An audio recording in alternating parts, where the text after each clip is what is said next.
శుక్లాంబరధరం విష్ణుం శశివర్ణం చతుర్భుజం ప్రసన్నవదనం ధ్యాయేత్ సర్వవిఘ్నోపశాంతయేత్. గురుర్బ్రహ్మా గురుర్విష్ణుః గురుర్దేవో మహేశ్వరః గురుః సాక్షాత్ పరబ్రహ్మ తస్మై శ్రీగురవై నమః. వ్యాసాయ విష్ణురూపాయ వ్యాసరూపాయ విష్ణవే నమో వై బ్రహ్మనిధయే వాసిష్ఠాయ నమో నమః. కూజంతం రామ రామీతి మధురం మధురాక్షరం ఆరుహ్య కవితాశాఖాం వందే వాల్మీకికోకిలం. శృతిస్మృతిపురాణానాం ఆలయం కరుణాలయం నమామి భగవత్పాదశంకరం లోకశంకరం. సదాశివసమారంభాం శంకరాచార్యమధ్యమాం అస్మదాచార్యపర్యంతాం వందే గురుపరంపరాం. వాగర్ధావివ సంపృక్తౌ వాగర్ధప్రతిపత్తయే జగతః పితరౌ వందే పార్వతీపరమేశ్వరౌ. సూక్తిం సమగ్రయతున స్వయమేవ లక్ష్మీః శ్రీరంగరాజమహిషీ మధురైః కటాక్షైః. వైదగ్ధ్యవర్ణకునగుంభనగౌరవైర్యాం కండూలకర్ణకుహరాः కవయోధయంతి. హైమోర్ధ్వపుండ్రమజహన్మకుటం సునాసం మందస్మితం మకరకుండలచారుగండం బింబాధరం బహుళదీర్ఘకృపాకటాక్షం శ్రీవేంకటేశముఖమాత్మని సన్నిధత్తాం. మనోజవం మరుతతుల్యవేగం జితేంద్రియం బుద్ధిమతాం వరిష్టం వాతాత్మజం వనరయూధముఖ్యం శ్రీరామదూతం శిరసా నమామి. జయత్యతి బలో రామో లక్ష్మణశ్చ మహాబలః రాజాజీతి సుగ్రీవో రాఘవేణాభిపాలితః. దాసోహం కోసలేంద్రస్య రామస్యాక్లిష్టకర్మణః హనుమాన్ శత్రుసైన్యానాం నిహంతా మారుతాత్మజః. నరావణసహస్రం మే యుద్ధే ప్రతిఫలం భవేత్ శిలాభిస్తు ప్రహరతః పాదపైశ్చ సహస్రశః. అర్దయిత్వా పురీం లంకాం అభివజ్య చ మైథిలీం సమృద్ధార్థో గమిష్యామి విశతాం సర్వరక్షసాం. ధర్మాత్మా సత్యసంధశ్చ రామో దశరథిర్యది పౌరుషే చ ప్రతిద్వంద్వశరైరం జహిరావిణిం. ఆపదామపహర్తారం దాతారం సర్వసంపదాం లోకాభిరామం శ్రీరామం భూయో భూయో నమామ్యహం. శరజ్యోత్స్నాశుద్ధాం శశీతజటాజూటమకుటాం వరత్రాసత్రాణస్ఫటికఘటికా పుస్తకకరాం. సకృన్నత్వా నత్వా కథమివ సతాం సన్నిధదతే మధుక్షీరద్రాక్షా మధురిమధురీణాః ఫణితయః. హరి ఓం. పరమేశ్వర స్వరూపమైన సభకి నమస్కారం. ఈనాడు శంకర భగవత్పాదుల చేత ప్రతిష్ఠించబడినటువంటి భారతదేశం నాలుగు మూలలా ఉన్నటువంటి 4 పీఠాలలో సార్వభౌమ పీఠంగా పరిగణింపబడినటువంటి దక్షిణ భారతదేశంలోని శృంగగిరి పీఠానికి ఆధ్వర్యం వహిస్తున్న పూజ్యపాదులు శ్రీ శ్రీ శ్రీ భారతీతీర్థస్వామి వారి యొక్క దివ్యమైనటువంటి సందేశంతో ప్రారంభమై వారి యొక్క అనుగ్రహ ఆశీస్సులతో ప్రారంభమైన ఈ శ్రీరామాయణ యజ్ఞ కార్యక్రమంలో 42 రోజుల పాటు 7 రోజులు ఒక కాండ చప్పున 6 కాండలు 6 ఏళ్లు 42 రోజులలో పూర్తి చేసి చిట్ట చివర పట్టాభిషేకం వరకు శ్రీరామాయణాన్ని సంపూర్ణంగా ప్రవచనం చేసేటటువంటి భాగ్యం నాకు కలగడం పరమేశ్వరుని యొక్క నిర్హేతుక కృపాకటాక్ష వీక్షణంగా భావన చేస్తున్నాను. శ్రీరామాయణం నిజంగా శ్రీరామాయణమే. ఎందుచేత నేను ఈ మాట అంటున్నానంటే ఇప్పుడే మీరు పీఠాధిపతుల యొక్క అనుగ్రహ భాషణంలో విన్నారు. వేదవేద్యే పరే పుంసి జాతే దశరథాత్మజే వేద ప్రచేతసాదాసీత్ సాక్షాత్ రామాయణాత్మన అంటారు. అందులో ఎంత గొప్ప మాట అన్నారంటే వేదవేద్యే పరే పుంసి, వేదము చేత ప్రతిపాదింపబడినవాడు, వేదము చేత తెలియబడేటటువంటి వాడు, వేదము ప్రమాణముగా ధర్మానుష్ఠానము చేసి మానవ జన్మ తరింప చేసుకుని భగవంతుని యొక్క అనుభవాన్ని మనం పొందడానికి వీలైనటువంటి స్థితిని కలిగి ఉన్నవాడైనటువంటి పరమేశ్వరుడు రామచంద్రమూర్తిగా ఈ భూమండలం మీద అవతరించి 11,000 సంవత్సరములు కరచరణాదులతో నడయాడాడు. రాముడు వేదము చేత ప్రతిపాదింపబడినటువంటి పరమేశ్వర స్వరూపం. ఆ భగవంతుడే రాముడిగా వచ్చాడు. భగవంతుణ్ణి ప్రతిపాదించేటటువంటి వేదం వాల్మీకి మహర్షి నోటి వెంట శ్రీరామాయణంగా వచ్చింది. అందుకే శ్రీరామాయణానికి వేదోపబృంహణము అని పేరు. వేదమే రామాయణం. వేదం దేన్ని ప్రతిపాదిస్తుంది? ప్రధానంగా వేదమంతా ధర్మమే ప్రతిపాదన చేస్తుంది. ధర్మం అంటే ఏమిటి? ధ్రియతేవా జనైరితి ధర్మం అని అమరకోశం. ధర్మం అంటే తెలుసుకోవడం ధర్మంలో ఒక భాగం. కేవలం తెలుసుకోవడం ధర్మం కాదు. తెలుసుకున్నాడు, అనుష్ఠించడు. అప్పుడు ధర్మమా అంటే ధర్మం కాదు. మీరు శ్రీరామాయణాన్ని జాగ్రత్తగా పరిశీలనం చేస్తే రాముడికి ఎన్ని తెలుసో ఎంత తెలుసో, రావణుడికి అన్ని తెలుసు అంతా తెలుసు. కానీ రాముడి ముందు రావణుడు ఎందుకు నిలబడలేకపోయాడు? ఒక్కటే కారణం, తాను తెలుసుకున్నది తాను విన్నది అనుష్ఠించాడు రామచంద్రమూర్తి. తాను విన్నది తాను తెలుసుకున్నది తన సౌకర్యానికి అనుగుణంగా మార్చుకుని దబాయించి బ్రతికే ప్రయత్నం చేస్తాడు రావణాసురుడు. ధర్మాన్ని మీరు తెలుసుకోవడం ప్రధానం ఎంతో, దాన్ని అనుష్ఠించడం కూడా అంతే అవసరం. అనుష్ఠానానికి పనికిరానటువంటి ధర్మం ఉపయోగం లేనిదవుతుంది. ఇంట్లో కర్ర ఉంది, వీధిలో కుక్క ఉంది. కుక్క మీ మీద పడడానికి ఉద్యుక్తమవుతున్న సమయంలో మీ ఇంట్లో కర్ర ఉంది కదా అని మీ మీద పడ్డం మానదు. మీ చేతిలో కర్ర ఉంటే కుక్క మీ మీద పడకుండా ఉంటుంది. ధర్మో రక్షతి రక్షితః అన్న మాటకు అర్థం ఏంటంటే, మీరు ధర్మాన్ని అనుష్ఠిస్తే మిమ్మల్ని ధర్మం కాపాడుతుంది. ధర్మం విషయంలో తెలుసుకోవలసినటువంటి అత్యంత ముఖ్యమైన విషయం ఒకటి ఉంటుంది. ధర్మం ఇలా అనుష్ఠిస్తే అలా వెంటనే ఫలితం ఇవ్వాలని ఎక్కడ ఉండదు, ఒకచో అలా ఉండొచ్చు. ధర్మం ఎటువంటిదంటే, పంట పండడం కోసమని చెప్పి వ్యవసాయదారుడు భూమిని దున్నడం మొదలు పెడతాడు. భూమిని దున్నగానే పంట పండుతుందా? భూమిని దున్నిన తరువాత వర్షం పడే వరకు ఎదురు చూడాలి. వర్షం పడితే పంట పండుతుందా? విత్తనాలు వేయాలి. విత్తనాలు వేస్తే పంట పండుతుందా? మొలకలెత్తాలి. మొలకలెత్తినంత మాత్రాన పంట పండుతుందా? దానికి చీడా పీడా పట్టకుండా సస్యరక్షణ చేసుకోవాలి. 6 గాలము శ్రమిస్తే చిట్ట చివర ఆ పంట బాగా చేతికొచ్చి ఫలసాయాన్ని ఇస్తుంది.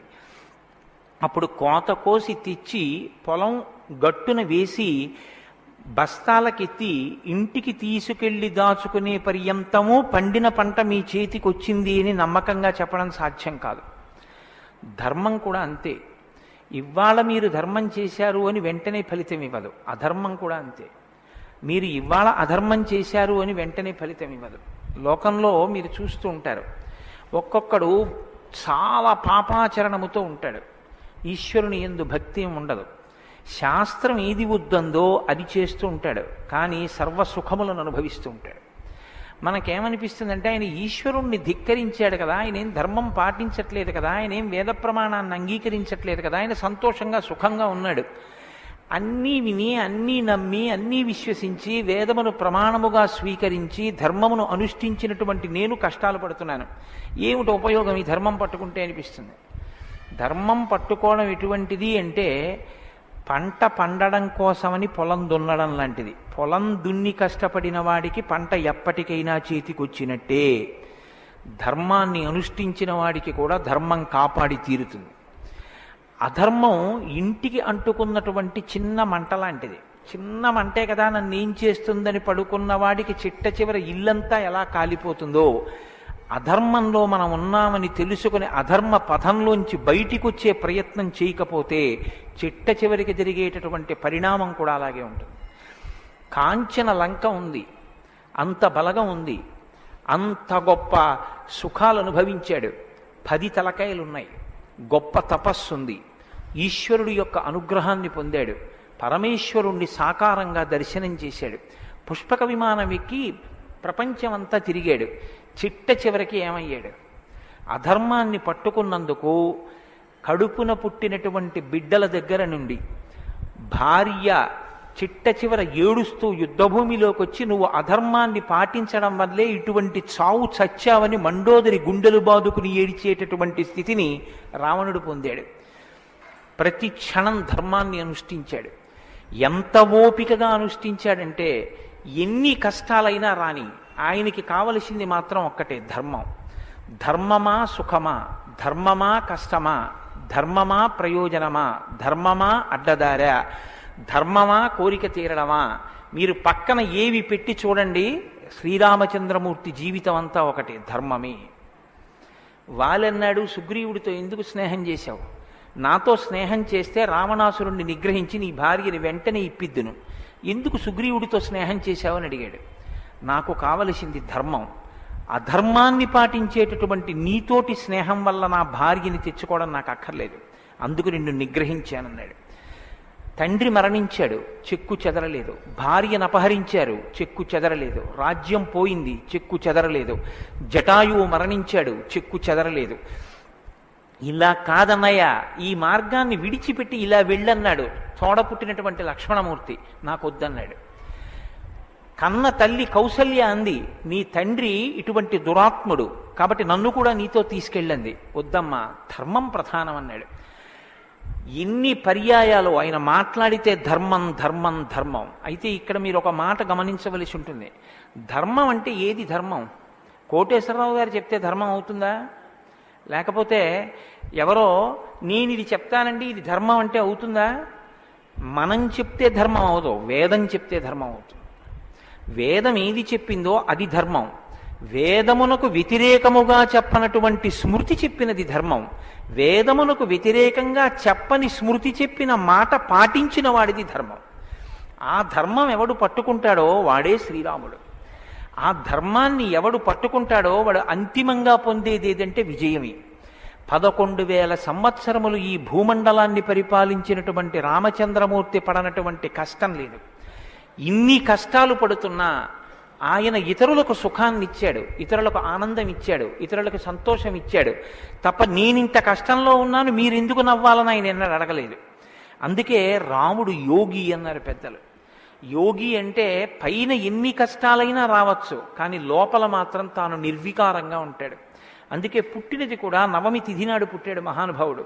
9 అంకెకున్న గొప్పతనం చూడండి. మీరు ఎంత పెట్టి 9ని హెచ్చవేయండి మళ్ళీ 9గా మారుతూ ఉంటుంది.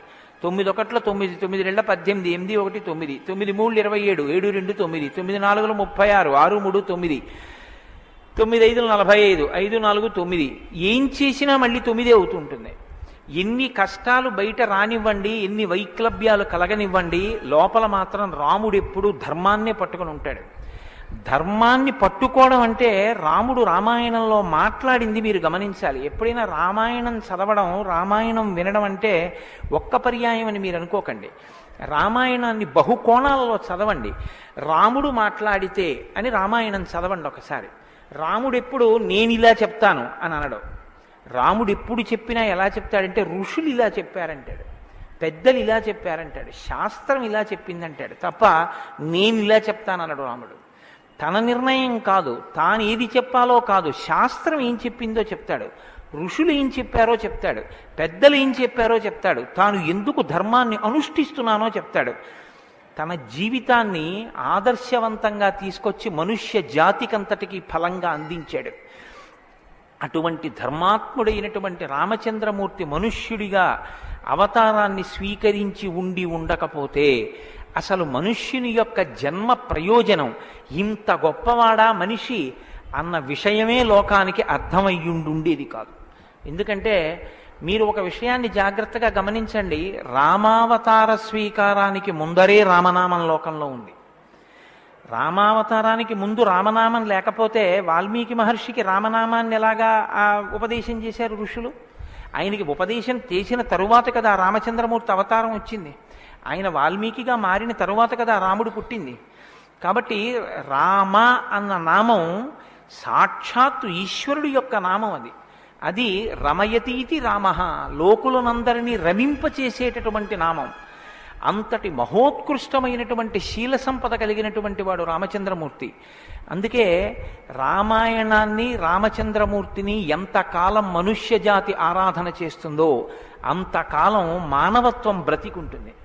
ఏనాడు రామచంద్రమూర్తిని మరిచిపోతామో, ఏనాడు రామాయణం మనకు అక్కర్లేదని అంటామో, ఆనాడు మనిషిగా కనపడుతున్న మనుష్యత్వం చచ్చిపోతుంది, మానవత్వం చచ్చిపోతుంది, నరత్వం చచ్చిపోతుంది.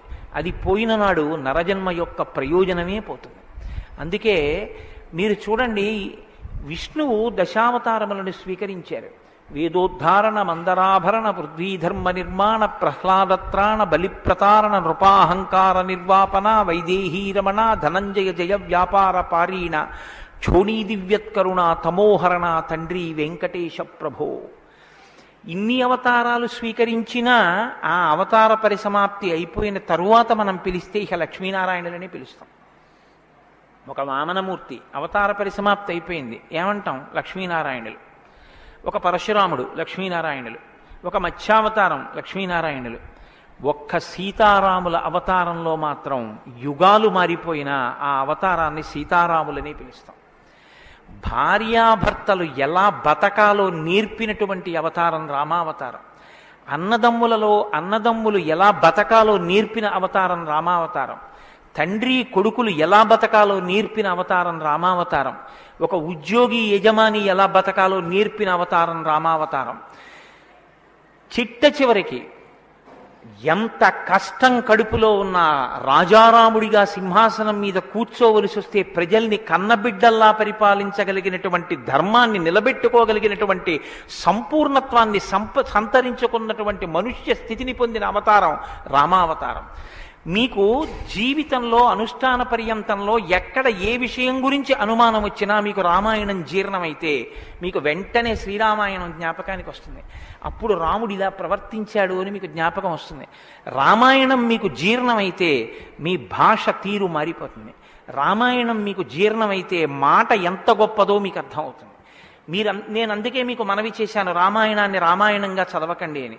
రామాయణం జ్యోతిష శాస్త్రం, రామాయణం వాస్తుశాస్త్రం, రామాయణం ధర్మశాస్త్రం, రామాయణం వాక్కు, రామాయణం ధర్మ పరిపాలన, రామాయణం న్యాయం, రామాయణం సామాజిక శాస్త్రం, రామాయణం శకున శాస్త్రం, రామాయణం పర్యావరణం, రామాయణం గురుభక్తి, రామాయణం శిష్యధర్మం. మీ ఇష్టం, ఎలా చదవండి, రామాయణం అలా వస్తుంది.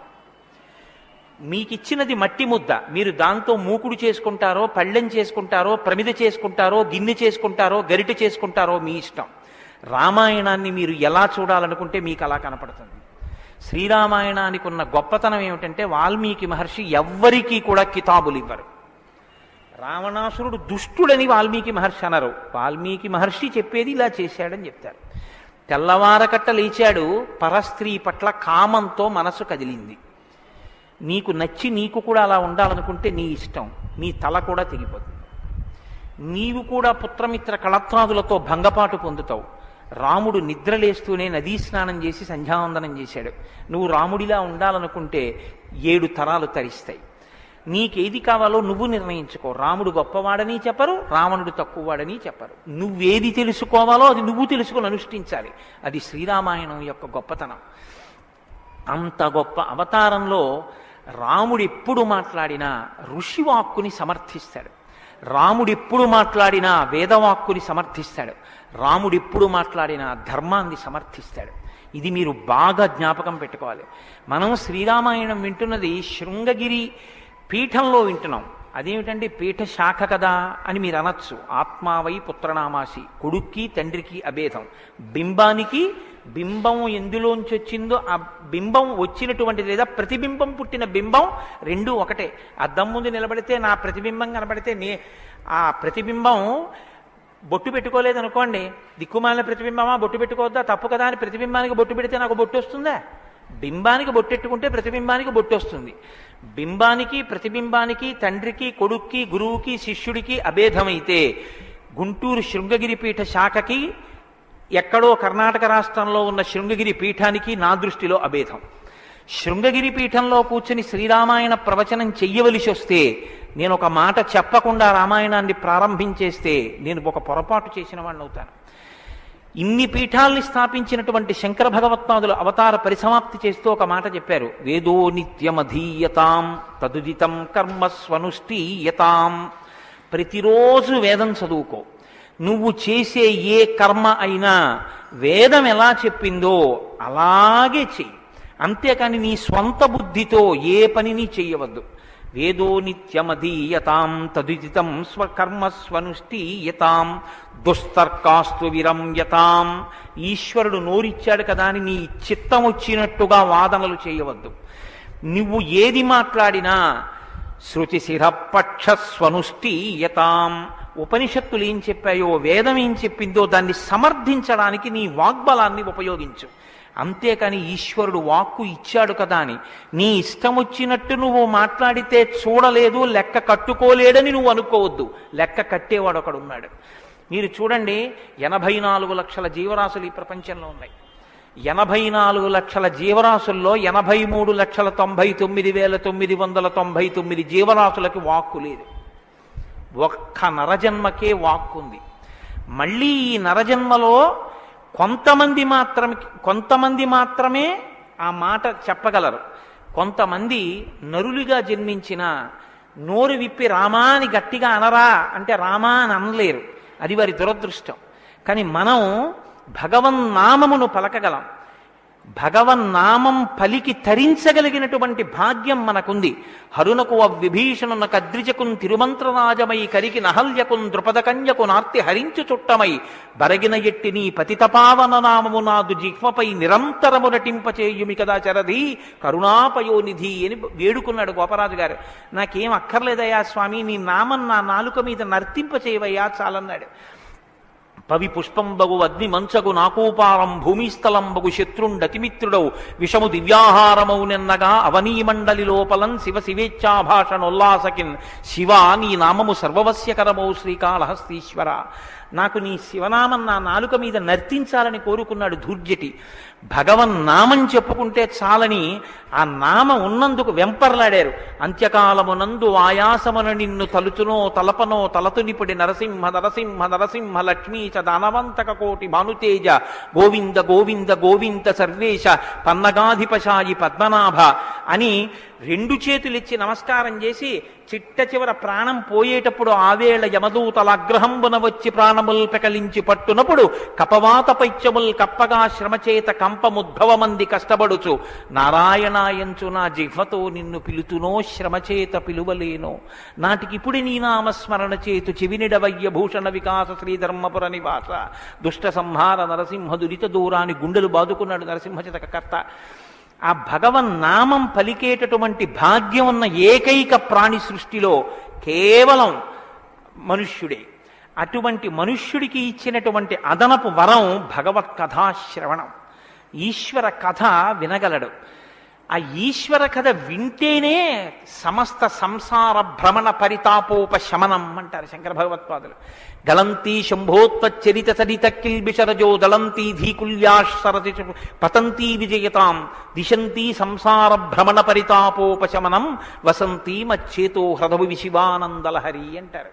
సంసార భ్రమణ పరితాపోపశమన కారణమైనటువంటి భగవంతుని యొక్క కథాశ్రవణము చేసి నోటితో జుర్రుకున్నటువంటి పదార్థాలు సప్తధాతువులతో నిర్మింపబడిన ఈ దేహాన్ని పోషిస్తే భగవంతుని యొక్క కథని చెవులతో జుర్రుకున్నటువంటి వాడు మళ్ళీ పుట్టవలసిన అవసరం లేకుండా పునరపి జననం పునరపి మరణం పునరపి జనని జఠరే చయనం ఇహ సంసారే బహుదుస్తారే కృపయాపారే పాహి మురారే అని ఆ భగవన్నామామృతాన్ని చెవులలోంచి లోపలికి జుర్రుకున్నటువంటి వాడు పునరావృత్తి రహిత శాశ్వత శివ సాయుధ్య స్థితిని పొందగలుగుతున్నాడు.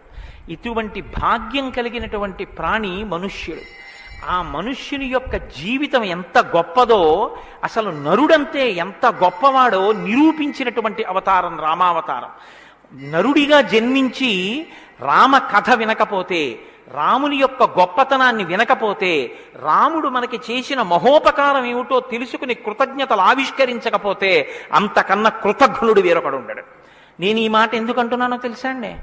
రావణాసురుడు వరాలు కోరుకున్నాడు బ్రహ్మగారిని. అందరినీ అడిగాడు, ఒక్క నరవానరులను వదిలిపెట్టాడు. ఎందుకు వదిలిపెట్టావని బ్రహ్మగారు అడగలేదు, తానీ చెప్పుకున్నాడు. ఇంతమంది గురించి అడిగాను, నరవానరముల గురించి నాకు లెక్క ఏమిటి, వాళ్ళు లెక్కలోకి వస్తారా, నేను అసలు వాళ్ళ పేరు ఎత్తనన్నాడు. అంటే నరుడికి ఉన్నటువంటి విలువ ఏ పాటిదో మీరు అర్థం చేసుకోండి. రావణాసురుడున్న కాలంలోనేగా రాముడున్నాడు. రావణాసురుడి కాలం నాటికి నరుడికి ఉన్న విలువ, నరుడికి ఉన్న గౌరవం అంత గొప్పవి. ఆయన రాక్షసుడండి, ఏదైనా మాట్లాడతాడు, మీరెందుకు గుండెలు బాదుకుంటారు అనొచ్చు. జనక మహారాజు మహాజ్ఞానిగా, అంతటి మహాజ్ఞాని అయినటువంటి జనకుడు ఎదర వస్తోందిగా సీతారామ కళ్యాణం. అంతటి వాడు ఆయన అన్నాడు, మనుష్యుడు రాముడు ఆయనే విత్తుతాడు శివధనస్సు అన్నాడు. మనుష్య జన్మ అంటే అంత చులకనగా చూడబడినటువంటి రోజుల్లో నరుడంటే ఎంత గొప్పవాడో నిరూపించి చూపించాడు. అందుకే ఆయన అవతార పరిసమాప్తి చెయ్యాలి అంటే రావణ సంహారం చేసేసి అవతార పరిసమాప్తి చేసి ఇచ్చు. కానీ ఆయన అలా చేయలేదు, ప్రతిజ్ఞ చేశారు. దశవర్ష సహస్రాన్ని దశవర్ష శతానిచ, నేను 11,000 సంవత్సరములు ఈ భూమండలం మీద నడుస్తానన్నారు. దేని కొరకు అంటే 11,000 సంవత్సరములు నేను ఈ భూమి మీద ఉండి భార్యాసహితుడనై బిడ్డల్ని కని ధర్మాన్ని అనుష్ఠించి ఒక నరుడు ధర్మాన్ని పట్టుకుంటే ఎంత గొప్పవాడు కాగలడో నిరూపిస్తానన్నాడు రాముడు. అటువంటి నరుడి కథ అయినటువంటి రామకథ వినకపోతే, రాముడికి కృతజ్ఞతలు ఆవిష్కరించకపోతే, మనసార రామనామం చెప్పకపోతే, రామచంద్రమూర్తికి నమస్కరించకపోతే ఆ జన్మ వృధా అయిపోయినటువంటి జన్మ.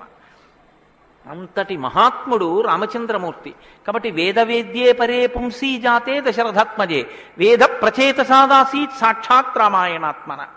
వేదము వేదోపబృంహణమై రామకథగా భూలోకంలో వచ్చింది. ఆ వేదము ఈశ్వరుని యొక్క శ్వాస. ఈ వేదము వాల్మీకి గిరి సంభూత, వాల్మీకి అనబడేటటువంటి పర్వతంలోంచి పుట్టినటువంటి ఒక జీవనది. వేదము మనం వెళ్ళి స్నానం చెయ్యాలి, మనం వెళ్ళి దర్శనం చెయ్యాలి. రామాయణము ప్రవహించి ఇంటింటి ముందు నుంచి వెళ్ళిపోయినటువంటి గంగ లాంటిది. దక్షిణామూర్తి వేదం, శంకరాచార్యుల వారు రామాయణం. దక్షిణామూర్తి ఎక్కడో ఒక్క చోట కూర్చుని ఉంటారు. సనక సనందనాదులు కూడా ఆయన కూర్చున్న చోటుకే వెళ్ళి నమస్కారం చేసి జ్ఞానోపలబ్ధి పొందాలి. శంకరాచార్యుల వారు అలా కాదు. శంభోర్మూర్తిశ్చరతి భువనే శంకరాచార్య రూప. ఆ దక్షిణామూర్తి మౌనం విడిచిపెట్టి ఆసేతు హిమాచల పర్యంతం పాదచారి అయి 3 పర్యాయములు పర్యటించి వేద విరుద్ధమైన వాదనలు ఖండించి, మళ్లీ వేద విరుద్ధమైన వాదనలు ఈ భారతదేశంలోకి ప్రవేశించకుండా కాపు పెట్టాలన్న ఉద్దేశ్యంతో తూర్పున జగన్నాథ్లో గోవర్ధన పీఠము, పడమర ద్వారకలో కాళికాపీఠము, ఉత్తరమున బదరికాశ్రమములో జ్యోతిపీఠము, దక్షిణమున శృంగగిరిలో శారదాపీఠము, 4 చోట్ల 4 పీఠములను కాపు పెట్టి గురు పరంపర నిరంతరము కొనసాగేటట్టుగా మనని అనుగ్రహించి వేద విరుద్ధమైన వాదనలు భారతదేశంలో ప్రవేశించకుండా రక్షించినటువంటి మహాపురుషుడైనటువంటి శంకర భగవత్పాదులు తానే ఆసేతు హిమాచలం పర్యటించి ప్రతి ఇంటి ముందుకొచ్చి జ్ఞానబోధ చేసినట్టు రామాయణం అనేటటువంటి గంగ వాల్మీకి గిరిశంభూతయ్యి వాడవాడలా ప్రవహించింది. రామకథ రామనామం తెలియనివాడు లోకంలో ఉండడు. ఏదైనా తెలియదేమో, రామకథ తెలియనివాడు రామనామం తెలియనివాడు లోకంలో ఉండడు. మంచికైనా రామనామం, చెడుకైనా రామనామం. ఏమయ్యా అంత పని చేసావా? రామరామ అనే చేస్తానండి అంటాడు. ఏదైనా చూడకూడదు చూస్తే రామరామ ఇలాంటిది చూశానేమండి అంటాడు. ఏదైనా మంచి జరిగితే రామరామ ఎంత మంచి మాట విన్నాను ఇవ్వాలంటాడు. భారతీయ సంస్కృతిలో రామనామం మమేకం అయిపోయింది. అటువంటి రామాయణం, అటువంటి రామనామం ధర్మానికి ఆలవాలం. ధర్మాన్ని వ్యతిరేకించడం కన్నా ఘోరమైన పాపం లోకంలో ఇంకోటి ఉండదు. ఇవాల్టి రోజున రామాయణం యొక్క ఆవశ్యకత మరీ ఎక్కువ. ఎందుచేతనో తెలుసా అండి? ఒకానొకప్పుడు ధర్మానికి వ్యతిరేకంగా మాట్లాడితేనే చాలా దోషం. అటువంటిది ఇవాళ ఏ స్థితి వచ్చేసిందంటే, ధర్మాన్ని ధర్మము అని పేరు పెట్టి వ్యతిరేకంగా మాట్లాడితే బాగుండదని ధర్మానికి ఇంకొక పేరు పెట్టి వ్యతిరేకంగా మాట్లాడే రోజులు వచ్చాయి. ఒకడు ఆవుని చంపేయాలనుకున్నాడు. ఆవుని చంపేయండి అంటే మిగిలిన వాళ్ళు బుద్ధి ఉందా లేదా అంటారు. అందుకని ఆవుని ఇంకొక క్రూర మృగం పేరు పెట్టి పిలిచి చంపేయమన్నాడు వాడు. ఎంత గడుసరితనం చూడండి. ఈ పులిని చంపేయండి అన్నాడు. పులిని చంపేయండి అంటే చూడని వాడు ఏమనుకుంటాడు? పులిని చంపేస్తే తప్పేమిటి, వచ్చి ఊళ్ళ మీద పడిపోతుంది అనుకుంటాడు. అది పావుని చంపేయండి అన్నాడు. విన్నవాడు పావు అనుకున్నాడు, కనదు ఆవు. ఆవుని చూపించి పావుని చంపేయండి అన్నాడు. వాడికి తెలియదా ఇది ఆవు అని? తెలుసు. మరి ఆవుని చంపేయండి అని ఎందుకంటావు అంటే, ఆవుని చంపేయండి అంటే ఆవుని చంపడం ఏమిట్రా అంటారని పావుని చంపేయండి అన్నాడు తెలిసి. ధర్మాన్ని ఆచరించకండి అంటే జనం తిరగబడతారని మూఢ విశ్వాసాల జోలికి వెళ్ళకండి అంటున్నారు. పేరు మార్చారు కానీ వ్యవస్థని ధర్మానికి దూరం చేస్తున్నారు. ఆ స్థితి నుంచి మనం రక్షింపబడాలంటే మనకున్న ఆధారం ఒక్కటే, శ్రీరామాయణాన్ని వినాలి, శ్రీరామాయణాన్ని బాగా తెలుసుకోవాలి, శ్రీరామాయణాన్ని తరచి తరచి గమనించాలి. రామాయణం మనకి తెలుసున్న రామకథే కదా అనుకోకండి. నేను మీకు యథార్థం మనవి చేస్తున్నాను. మీరు రామాయణాన్ని ఎన్ని మాటలు చదవండి, ఎన్ని మాటలు వినండి, మీకు రామాయణం కొత్త కోణంలో ప్రకాశిస్తుంది, రామాయణం కొత్త కోణంలో భాషిస్తుంది. అంత గొప్ప రామాయణం. సరే నువ్వు చెప్పేది రామాయణం కదా, రామాయణం గురించి ఎందుకు అంతసేపు చెప్తావు? మేము ఎదుర వింటాం కదా రామాయణం. అసలు నువ్వు రామాయణం ప్రారంభం చెయ్యి అని మీరు అంటారు, నాకు తెలుసు. శ్రీరామాయణ ప్రారంభం ఎక్కడ జరిగింది అంటే తపస్వాధ్యాయ నిరతం తపస్వీ వాగ్విదాం వరం నారదం పరిపప్రచ్చర్ వాల్మీకి మునిపుంగవం అన్నారు. అంటే ఒకానొక నాడు వాల్మీకి మహర్షి తన ఆశ్రమంలో ఉన్నారు. నారద మహర్షి వచ్చారు. నారద మహర్షి వస్తే వచ్చిన నారద మహర్షి ఎటువంటి వారో చెప్తున్నారు. మొదట ఏదో నారదుడు వచ్చారు, వాల్మీకి అడిగారు, అది కాదు ఆ శ్లోకం. మీరు ఆ శ్లోకాన్ని చాలా జాగ్రత్తగా గమనించాలి. ఎటువంటి నారదుడు ఎటువంటి వాల్మీకి మహర్షి ఆశ్రమానికి వచ్చారట? తపస్వాధ్యాయ నిరతం తపస్వి వాగ్విదాం వరం నారదం పరిపప్రచ్చర్ వాల్మీకిర్ మునిపుంగవం. ఈ శ్లోకం నేను చెప్పే ముందు మీతో ఒక మాట నేను మనవి చెయ్యాలి. వాల్మీకి మహర్షి ఆశ్రమానికి నారదుడు వచ్చి సంక్షేప రామాయణం చెప్పిన తరువాత కదా రామాయణం ప్రచారంలోకి వచ్చింది. వాల్మీకి మహర్షి ఆశ్రమానికి నారద మహర్షి వచ్చిన తరువాత రామాయణాన్ని ఎవరికి నేర్పారు? ఆయన రచన చేసి మొట్టమొదట ఎవరికి నేర్పి ఉండాలి? ప్రవాహము అంటే ఎవరి ద్వారానో వెళ్ళాలి కదా. అది మొట్టమొదట లోకంలో దాన్ని ప్రచారం ఎవరితో ప్రారంభమైంది? వాల్మీకి రామాయణ రచన చేసి ఎవరికి నేర్పారు? వాల్మీకి రామాయణ రచన చెయ్యగానే నేర్పిన మొట్టమొదటి శిష్యులు లవకుశులు. లవకుశులకి మొట్టమొదట రామాయణం నేర్పుంటే సీతమ్మ వాల్మీకి ఆశ్రమంలో ఉందా లేదా? ఉంది. వాల్మీకి ఆశ్రమంలోకి సీతమ్మ వచ్చి లవకుశులు పెద్దవాళ్ళై గురువుగారి దగ్గర శ్రీరామాయణాన్ని ఉపదేశం పొందడానికి యోగ్యమైనంత వయస్సు వచ్చేసిన తరువాత నారద మహర్షి వచ్చారు. వచ్చి సంక్షేప రామాయణం చెప్పారు. అప్పటి వరకు రామాయణం లేదు లోకంలో, అంతే. ఎందుకంటే తర్వాత కదా వాల్మీకి రచించారు సంక్షేప రామాయణం విన్నాక. కాబట్టి ఇప్పుడు రామాయణ కథ ఏ స్థాయిలో ఉంది, ఏ స్థితి దగ్గర ఉంది? రామాయణ రచన మొదలయ్యేప్పటికే రామాయణం పూర్తయిపోయే స్థితిలో ఉంది. రామాయణం పూర్తయిపోయే స్థితిలో రామాయణ రచన ప్రారంభమైంది. ఇది మీరు గమనించాలి. రామచంద్రమూర్తి పుట్టక ముందు రామాయణాన్ని రచించలేదు వాల్మీకి. రామచంద్రమూర్తి పట్టాభిషేకాత్ పూర్వం రామాయణ రచన జరగలేదు. రామాయణ రచన ఎప్పుడు జరిగినట్టు? రామచంద్రమూర్తి పట్టాభిషేకం చేసుకుని సీతమ్మ తల్లిని అడవులలో విడిచిపెట్టి అడవులలో ఉన్న సీతమ్మని వాల్మీకి మహర్షి తన కుటీరానికి తీసుకెళ్లి లవకుశులు జన్మించి వాళ్ళు పెరిగి పెద్దవాళ్ళై యోగ్యులై విద్యాభ్యాసం చేసి సంగీత విద్యలో మంచి నిష్ణాతులై వాల్మీకి మహర్షి రచించిన రామాయణాన్ని బోధ చేస్తే నేర్చుకుని లోకంలో ప్రచారం చెయ్యగలిగినంత వయస్సు వాళ్ళు వచ్చిన తరువాత నారద మహర్షి వచ్చారు అక్కడికి. అలా ఎందుకు జరగాలి అంటే వచ్చినటువంటి మహానుభావుడు రామచంద్రమూర్తిగా వచ్చాడు.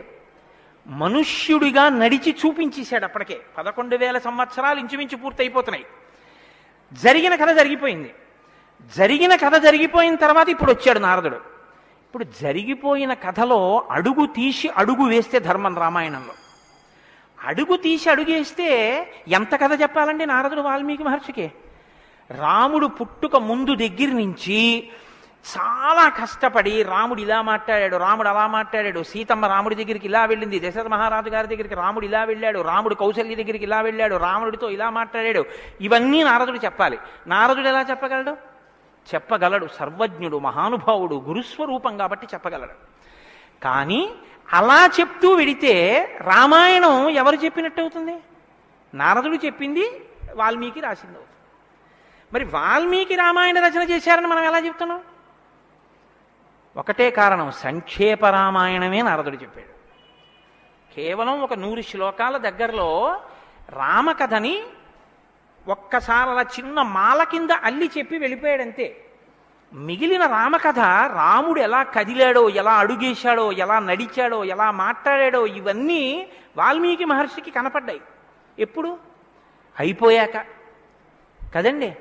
రాముడు పుట్టేశాక, రాముడు మాట్లాడాక, రాముడి పెళ్ళైపోయాక, రాముడు యుద్ధం చేశాక, రాముడు అప్పుడు సీతమ్మతో అంతఃపురంలో ఇలా మాట్లాడాడని వాల్మీకి తెలిసింది. ఎలా తెలిసింది? 2 కారణాలతో తెలియాలి. రాముడు చెప్పాలి, 2 వాల్మీకి ఊహ చెయ్యాలి. రాముడు చెప్తే అన్నీ అలా ఏకాంతంలో తాను సీతమ్మతో మాట్లాడినవి కూడా చెప్తాడా? మర్యాదా పురుషోత్తముడైన వాడు. రెండు, ఊహ చేస్తే ఊహ నిజం కావాలని ఎక్కడుంది? అప్పుడు రామాయణం మీరు వేదోపబ్రహ్మణంగా ప్రమాణంగా ఎలా స్వీకరించి చెప్పుకుంటున్నారు ఇవాళకి? కాబట్టి ఆ రెండిటికి మధ్యలో ఏదో ఉండాలి మీరు నమ్మాలంటే కదా. ఇప్పుడు చెప్పండి, రామాయణం ఓ కొత్త కోణంలో మీరు వినవలసిన అవసరం ఉందా లేదా ప్రారంభంలోనే? కాబట్టి నారదుడు వచ్చాడు, వాల్మీకి చెప్పాడు, అంతే వినకండి. ఎటువంటి నారదుడు వచ్చాడు, ఎటువంటి వాల్మీకి చెప్తున్నాడు, అసలు ఏ స్థితిలో ఉన్నారు ఇప్పుడు వాల్మీకి మహర్షి అంటే, సీతమ్మ తల్లి ఆయన ఆశ్రమంలో ఉంది. సీతమ్మ తల్లి ఊరట పొందడానికి కావలసిన వాతావరణం ఆశ్రమంలో ఉంది. ఆయన నిరంతరము కూడా తపస్వి అయి ఉన్నారు. తపస్వి అంటే కృచ్ఛచాంద్రాయణాది వ్రతములు చేసేటటువంటి వాడు. అంటే శుక్లపక్షంలో తిథులు పెరుగుతున్నప్పుడు ఒక్కొక్క ముద్ద పెంచుకుంటూ వెడతారు, పౌర్ణమికి పూర్తిగా భోజనం చేస్తారు. బహుళపక్షంలో ఒక్కొక్క ముద్ద తగ్గిస్తూ అమావాస్య వచ్చేటప్పటికి పూర్ణంగా ఆహారం విడిచిపెట్టేస్తారు. ఇలా విడిచిపెట్టి నిరంతరం వేదం చదువుకుంటూ వేదము చేత ప్రతిపాదింపబడిన పరమేశ్వర స్వరూపాన్ని ఇక్కడే అనుభవంలోకి తెచ్చుకునే ప్రయత్నం చేస్తారు. అహం బ్రహ్మాస్మి అంటే అది కదండి శృంగగిరి పీఠానికి మహావాక్యం, అహం బ్రహ్మాస్మి, నేనే ఈశ్వరుడను అన్న వాక్యాన్ని అనుభవపూర్వకం చేసుకోవాలి. దానికి వ్రతం అంతా కర్మాచరణం. ఇప్పుడు ఈ కర్మాచరణం అంతా చేసి తపిస్తున్న వాల్మీకి దేని కొరకు తపిస్తున్నారు? బ్రహ్మముగా తనను తాను తెలుసుకొనుట కొరకు ప్రయత్నిస్తున్నారు. ఇప్పుడు యోగ్యమైన కాలం సిద్ధించింది. యోగ్యమైన కాలం సిద్ధిస్తే ఉపదేశం చెయ్యడానికి రావలసిన వాడు ఎవరు రావాలి? గురువుగారు రావాలి. గురువుగారి కన్నా మంగళస్వరూపం లోకంలో ఉంటుందా? ఇంకుండదు. అన్నిటికన్నా మంగళస్వరూపం ఏది అంటే గురువుగారే. గురువుగారి కన్నా గొప్పవాడు, గురువుగారి కన్నా అధికుడు లోకంలో ఉండడు. నగురోరధికం నగురోరధికం నగురోరధికం ఇది శివశాసనత. గురువు కన్నా అధికుడి లోకంలో లేడు. మరి ఈశ్వరుడండి అని మీకు అనుమానం రావచ్చు. ఈశ్వరుడి కన్నా అధికుడు గురువే. ఎందువల్ల? అసలు గురువు లేకపోతే ఈశ్వరుడి యొక్క అస్తిత్వం ప్రకటనం కాదు. సరికదా? నేను మీకు ఒక మాటలో చెప్పాలంటే, శృంగగిరి పీఠాధిపత్యం వహించిన చంద్రశేఖర భారతీ స్వామి వారి దగ్గరికి ఒక వ్యక్తి వెళ్ళి అన్నాడు, నా దగ్గర ఒకటి కన్నా ఎక్కువ మంత్రాలు ఉపదేశం పొందినవి ఉన్నాయి. నేను ఒక మంత్రానికి ధ్యాన శ్లోకం చేసి మంత్రాన్ని అనుష్ఠిస్తుంటే ఇంకో మంత్రం యొక్క ధ్యాన శ్లోకంలో స్వరూపం కనపడుతోంది, నన్ను ఏం చేయమంటారని అడిగాడు. ఆయన అన్నారు, నీకు ఉపదేశం చేసినటువంటి గురువు గారి పాదాలు నీకు కనపడుతుంటాయా? అయ్యో నాకు చాలా ఇష్టం అండి, మా గురువు గారి పాదాలు నాకు బాగా జ్ఞాపకం. ఏ మంత్రం చేసినా గురువుగారి పాదాలే చూడన్నారు. అలా ఎలా కుదురుతుందండి అన్నాడు ఆయన. ఆ ధ్యాన శ్లోకంలో రూపం కదా చూడాలి. ఏ మంత్రం చేసినా గురువుగారి పాదాలు ఎలా చూస్తాం? ఏ గురుర్ బ్రహ్మ గురుర్ విష్ణు గురుర్దేవో మహేశ్వర, గురువే బ్రహ్మ గురువే విష్ణువు గురువే మహేశ్వరుడు. ఇక గురువుగారి పాదాలే ఆ దేవతలన్నీ. కాబట్టి గురువుగారి పాదాలు చూస్తూ నువ్వు ఏ మంత్రం చెప్పినా ఆ మంత్రం సిద్ధిస్తుంది. అయినప్పుడు ఇప్పుడు గురుదర్శనమే మంగళకరమైనటువంటి దర్శనం. నారదుని యొక్క దర్శనం, నారదుని యొక్క పేరెత్తడం కన్నా గొప్పతనం ఇంకోట్లేదు. కాబట్టి ఇప్పుడు రామాయణ ప్రారంభం దేనితో ప్రారంభమైంది? గురువుగారి దర్శనంతో ప్రారంభమైంది. నారద మహర్షి దర్శనం గురువు యొక్క దర్శనం. ఎవరికి? వాల్మీకి. రామాయణాన్ని నమ్ముకున్న జాతికి ప్రతినిధి. మనకే దర్శనంతో ప్రారంభమైంది? జగద్గురు దర్శనంతో మనకి ప్రారంభమైంది. కాబట్టి ఇప్పుడు ఎవరొచ్చారు? ఆ వచ్చినటువంటి వ్యక్తి సామాన్యమైనటువంటి వ్యక్తి రాలేదు, నారదుడు. ఆ వచ్చినటువంటి వారు మహానుభావుడై తపస్వాధ్యాయ నిరతం, నిరంతరము తపస్సు చేసేటటువంటి వారు. మీతో మాట మనవి చేశాను. తపస్సు అంటే ఈ వ్రతమును ఆచరిస్తూ నిత్య నైమిత్తిక కర్మలను వైక్లభ్యం లేకుండా అనుష్ఠించేటటువంటి వారు. నిత్యకర్మ అని ఒకటి ఉంటుంది, అది ఎప్పుడూ మానడానికి వీల్లేదు. సంధ్యావందనం ఉంది, ఎప్పుడూ మానకూడదు, ఎప్పుడూ చేయవలసిందే. నైమిత్తిక కర్మ ఉంది, ఒక్కొక్క తిథి నాడు ఒక్కొక్కటి చెయ్యవలసి ఉంటుంది. శ్రీరామ నవమి వచ్చిందనుకోండి, ఏం చెయ్యాలి? శ్రీరామనవమి నాడు ఉదయం నుంచి రాత్రి వరకు శ్రీరామ జయ రామ జయ జయ రామ అన్న 13 అక్షరాల మంత్రాన్ని రాత్రి వరకు చేసి, రాత్రి ప్రదక్షిణం చేసి, ఉపవాసం చేసి, మరునాడు ఉదయం ఎక్కడ మీరు ఈ మంత్రం చేశారో అక్కడికి వచ్చిన తరువాత శ్రీరామ పట్టాభిషేక సర్గ, శ్రీరామావతార సర్గ, ఈ 2 సర్గలు పారాయణ చేయాలి.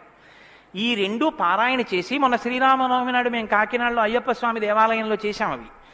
ఈ 2 సర్గలు పారాయణ చేసి, తదనంతరం ముందు పేదలకి అన్నదానం నారాయణ సేవగా చేసి, తరువాత తాను ఆహారం స్వీకరించాలి. అది శ్రీరామనవమి నాడు చేయవలసినటువంటి విధానం.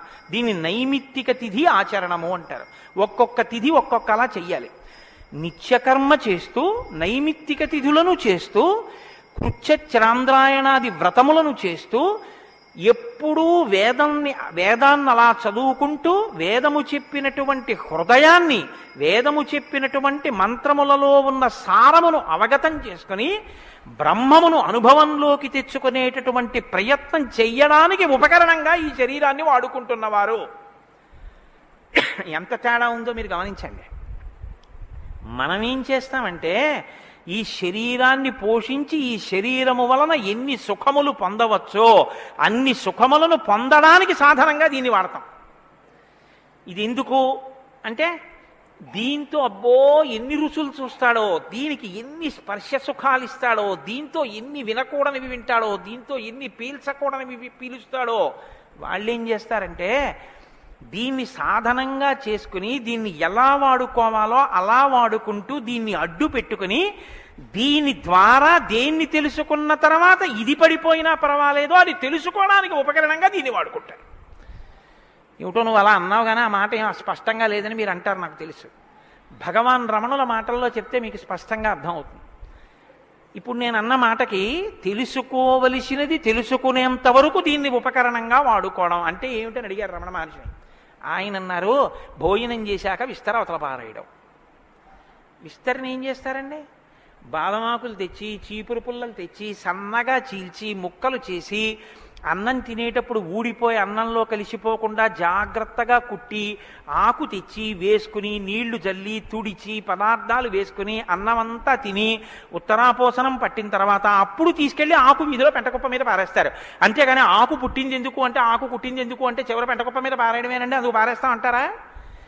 దేనికి వాడుకోవాలో దానికి జాగ్రత్తగా వాడుకుని ఆ ప్రయోజనం అయిపోయిన తరువాత పెంటకుప్ప మీద విస్తరాకుని పడేసినట్టు దీన్ని సాధనంగా చేసుకుని దీనిలో ఉండి దీనితో తరించి దీనిలో ఉండి దీని వలన బ్రహ్మం అంటే ఏమిటో తెలుసుకుని అనుభవంలోకి వచ్చిన తర్వాత ఇది పడిపోతున్నా ఇది నేను కాదన్న సత్యం ఎరుకలోకి రావడం వల్ల దీని మీద భ్రాంతి లేకుండా ఇది పడిపోతున్నా సాక్షిగా చూసి ఇది పడిపోయిన తర్వాత తాను ఒకటి ఏది మారని సత్యమో సత్యంగా నిలబడిపోవడాన్ని నిత్య నైమిత్తిక కర్మాచరణ చేత తాను పొందవలసిన స్థితిని పొందగలిగినటువంటి తపస్వాధ్యాయ నిరతుడు అని పిలుస్తారు. ఇప్పుడు నారదుడు అది అంటే ఇప్పుడు ఆయన సద్గురువు మహానుభావుడై ఉన్నాడు. నారం దదాతి ఇది నారద, ఆయన జ్ఞానం ఇస్తాడు. కాబట్టి ఇప్పుడు తపస్వాధ్యాయ నిరతం అటువంటి వారు ఎక్కడికొచ్చారు? వాగ్విదాం వరం. ఆయన ఎటువంటి వాడు? వాగ్విద. వాక్ అంటే వేదం, వాక్ అంటే బ్రహ్మం, విదుడు అంటే తెలుసుకున్నవాడు. విద్దన్న ధాతువులోంచే వేదము అన్న మాట వచ్చింది. ఏది తెలుసుకున్న తర్వాత ఇంకొకటి తెలుసుకోక్కర్లేదో అది వేదం. ఇప్పుడు తెలుసుకోవడం ఒకెత్తు, తెలుసుకున్న దాన్ని అర్థమయ్యేటట్టు చెప్పగలిగిన ప్రజ్ఞ ఒకెత్తు. ఒక ఆయన తెలుసుకున్నాడు కానీ ఆయన చెప్పలేడు, ఆయన చెప్తే అయోమయంగా ఉంటుంది. ఒక ఆయన స్పష్టంగా చెప్పగలడు, తాను అనుభవించాడు, అనుభవించిన దాని వైపుకి మిమ్మల్ని తిప్పగలడు, ఈ ప్రజ్ఞ ఉన్నవాడు. కాబట్టి వాగ్విదాం వరహ, బ్రహ్మమును బాగా తెలుసుకున్న వాళ్ళల్లో శ్రేష్ఠుడైన వాడు తాను తెలుసుకుని శిష్యుల్ని ఉద్ధరించడం కోసం కిందికి దిగొచ్చి మాట్లాడగలిగినటువంటి ప్రజ్ఞ కలిగిన వాడు. ఇటువంటి వాగ్విదాంవరం నారదం. అటువంటి నారదుణ్ణి ఎవరు ప్రశ్నించారు? ఇప్పుడు అడిగినవాడు వాల్మీకి మహర్షి. ఆయన ఎటువంటి వారు? తపస్వి, తపస్సు చేస్తున్నవారు. తపస్సు అంటే నేను మీకు ఇందాక చెప్పాను, బ్రహ్మమును తెలుసుకోవాలని తాపత్రయంతో ఉన్నటువంటి వారు, భావన వ్యగ్రతతో ఉన్నవారు. ఈయన నారదుణ్ణి అడిగారు. ఏమని అడిగారు? అయ్యా మీరు వచ్చారు, చాలా సంతోషం అండి, నాకు ఏ ఆపదలు రాకుండా మా అబ్బాయికి ఉద్యోగం వచ్చేటట్టు, నాకు సంతోషంగా ఉండేటట్టు, మా ఆశ్రమంలో ఆవులన్నీ ఎప్పుడు పాలిచ్చేట్టు చూడండి అని అడగలేదు ఆయన. ఆయన ఒక చిత్రమైన ప్రశ్న ఒకటి వేశాడు. అది లోకంలో సాధారణంగా ఎవ్వరూ అడగని ప్రశ్న. అందుకని రామాయణం పుట్టింది, లేకపోతే రామాయణం పుట్టే అవకాశం లేదు. మీరు ఒకటి బాగా జ్ఞాపకం పెట్టుకోండి, జ్ఞానం ఎక్కడి నుంచి పుడుతుంది అంటే ప్రశ్న చక్కగా వెయ్యగలిగినటువంటి శిష్య ప్రజ్ఞలోంచి పుడుతుంది. నేను నారదం పరిపప్రచ్ఛ, పరిప్రశ్న చేశారు. ప్రశ్న అంటే అడగడం అండి. నేను ప్రశ్న వేశానండి అంటే అర్థం ఏమిటి? నేను మిమ్మల్ని అడిగాను అని. పరిప్రశ్న అంటే ఇది బాగా అర్థం చేసుకోవాలి. నారదుణ్ణి పట్టుకుని ఏదో అడిగేస్తే ఆయన ఏం చెప్పడలాగా, పరిప్రశ్న చేస్తే చెప్పాడు ఆయన. పరిప్రశ్న అంటే, ప్రశ్న అంటే అడగడం, పరి అంటే, పరి అన్న మాట ముందు కలిపారు మహర్షి. పరి అంటే బాగా జ్ఞాపకం పెట్టుకోండి. ఇప్పుడు నేను ఎవరిని అడుగుతున్నానో ఆ మహానుభావుడు నోరు విప్పి చెప్పినటువంటి మాట త్రికాలముల యందు సత్యమే. ఆయన చెప్పిన మాట మీద నాకు అవిశ్వాసం అన్న మాట ఉండక్కర్లేదు. ఆయన అన్నారు అంటే అది జరిగి తీరుతుందంతే. ఆయన చెప్పింది చేస్తే ఆ ఫలితం వస్తుందంతే. ఆయనటువంటి శక్తివంతుడు. ఈ నమ్మకం మీకు ఉండి అడగడం మొదలు పెడితే శ్రద్ధ, పరిప్రశ్నకి ముందేముంటుందో తెలుసా అండి? శ్రద్ధ ఉంటుంది. శ్రద్ధ లేకుండా వినయం ఎలా వస్తుందండి? మీరు నాకు చెప్పండి. ఇప్పుడు నేను ఒక ఆయన దగ్గరికి వెళ్ళి ఇలా అయ్యా నమస్కారం అండి అని ఇలా ప్రణిపాతం చేసి నేల మీద పడి ఎంతో ఇదిగా 2 చేతులు ఇలా చాపి అయ్యా మీరు నాకు దయచేసి అనుగ్రహించి ఇది చెప్పాలని ఎందుకు అడుగుతాను? ఆయన శక్తివంతుడని నేను నమ్మితేను. వీడి మొహం వీడికేం వచ్చు అనుకున్నాను అనుకో, నేను నీకేం తెలిసాడో అంటాం అంతే. పరిప్రశ్న చేస్తారేంటి? వినయం ఎప్పుడు ఉంటుంది? ఆయన శక్తివంతుడని తెలిస్తే వినయం ఉంటుంది. ఆయన శక్తివంతుడని మీరు నమ్మడాన్ని శాస్త్రంలో ఏమంటారో తెలుసా అండి? శ్రద్ధ అని పిలుస్తారు. శంకరాచార్యులు వారు భాష్యం చేస్తూ శ్రద్ధ అన్న మాట గురించి ఒక మాట చెప్పారు. శాస్త్రస్య గురువాక్యస్య సత్యబుద్ధ్యావధారణ సా శ్రద్ధా కదితా సిద్ధి యా వస్తూపలభ్యతే. శ్రద్ధ అన్న మాటకు అర్థం ఏమిటంటే శాస్త్రము చెప్పినా గురువుగారు చెప్పినా అది పరమ సత్యమో, ఇక దానికి తిరుగులేదు, అది కాని పాటిస్తే మనకి ఫలితము వచ్చి తీరుతుందని నమ్మడమే శ్రద్ధ అని పేరు. ఆ శ్రద్ధ ఎక్కడుందో దానిలోంచి వినయం వస్తుంది. అప్పుడు గురువుగారిని చూసి వంగి వంగి వంగి వంగి నమస్కరించి మాట్లాడతావు. ఎందుకు మాట్లాడాలి? ఆయన ఏం చేతకాకో మాట్లాడకపోతే ఆనందించలేని వాడో కాడు. ఆయన ఒక్కడు తనలో తాను ఆనందించగలడు. మరి ఇప్పుడు ఎందుకు మాట్లాడుతున్నాడు? నీ కొరకు మాట్లాడుతున్నాడు. ఆయన త్యాగం చేశాడు. ఆయన కంఠానికి శోష కలిగింది, అంటే బాధ కలిగింది. ఆయన ఊపిరికి ఘర్షణ కలిగింది. ఆయన శరీరానికి చెమట పట్టింది. దేని కొరకు? నీ కొరకు. ఆయన నీ కొరకు మాట్లాడుతున్నాడు. ఇది గుర్తిస్తే వినయం. ఈ త్యాగానికి నేనేమి ఇవ్వగలను ఆయనకి? ఈ కృతజ్ఞతాభావంతో నువ్వు నిలబడగలిగితే, అలా నువ్వు ప్రశ్నించగలిగితే పరిప్రశ్న అంటారు. ఇప్పుడు నారదం పరిపప్రచ్ఛ ఇలా ప్రశ్న వేశాడు తప్ప ఏదో ప్రశ్న వేస్తే రామాయణం వచ్చిందని మీరు అనుకోకండి. పరిప్రశ్న చేస్తే రామాయణం వచ్చింది. ఇప్పటి వరకు నారదుడు ఏం మాట్లాడలేదు. మీరు బాగా గమనించండి. వచ్చాడంతే. లోపలికి వచ్చారు, వాల్మీకి మహర్షి చూశారు, అర్ఘ్యపాద్యాదులు ఇచ్చారు, కూర్చోబెట్టారు. ఇప్పుడు పరిప్రశ్న చేస్తున్నారు. ఏ ప్రశ్న వేస్తే అసలు రామాయణం గురించి చెప్పారు ఆయన?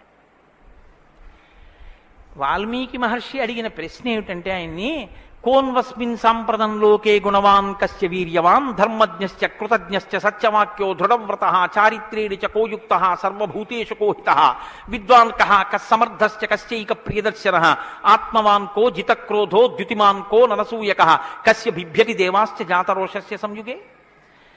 16 గుణములు అడిగాడు ఆయన. ఈ 16 గుణములు పరిపూర్ణముగా ఉన్నటువంటి ఒక మానవుడు ఈ లోకంలో ఈ కాలంలో నేను ఉన్న రోజుల్లోనే, నేను ఇప్పుడు శరీరంతో తిరుగుతుండగా నా మాంసనేత్రంతో చూడడానికి వీలుగా ఎక్కడైనా ఎవరైనా ఉన్నారా అని అడిగాడు. అంటే అలాంటి వారే ఉన్నారు. ఆయన భార్యయే తన ఆశ్రమంలో ఉంది. ఇది తెలుసా వాల్మీకి? తెలియదని చెప్పవలసి ఉంటుంది.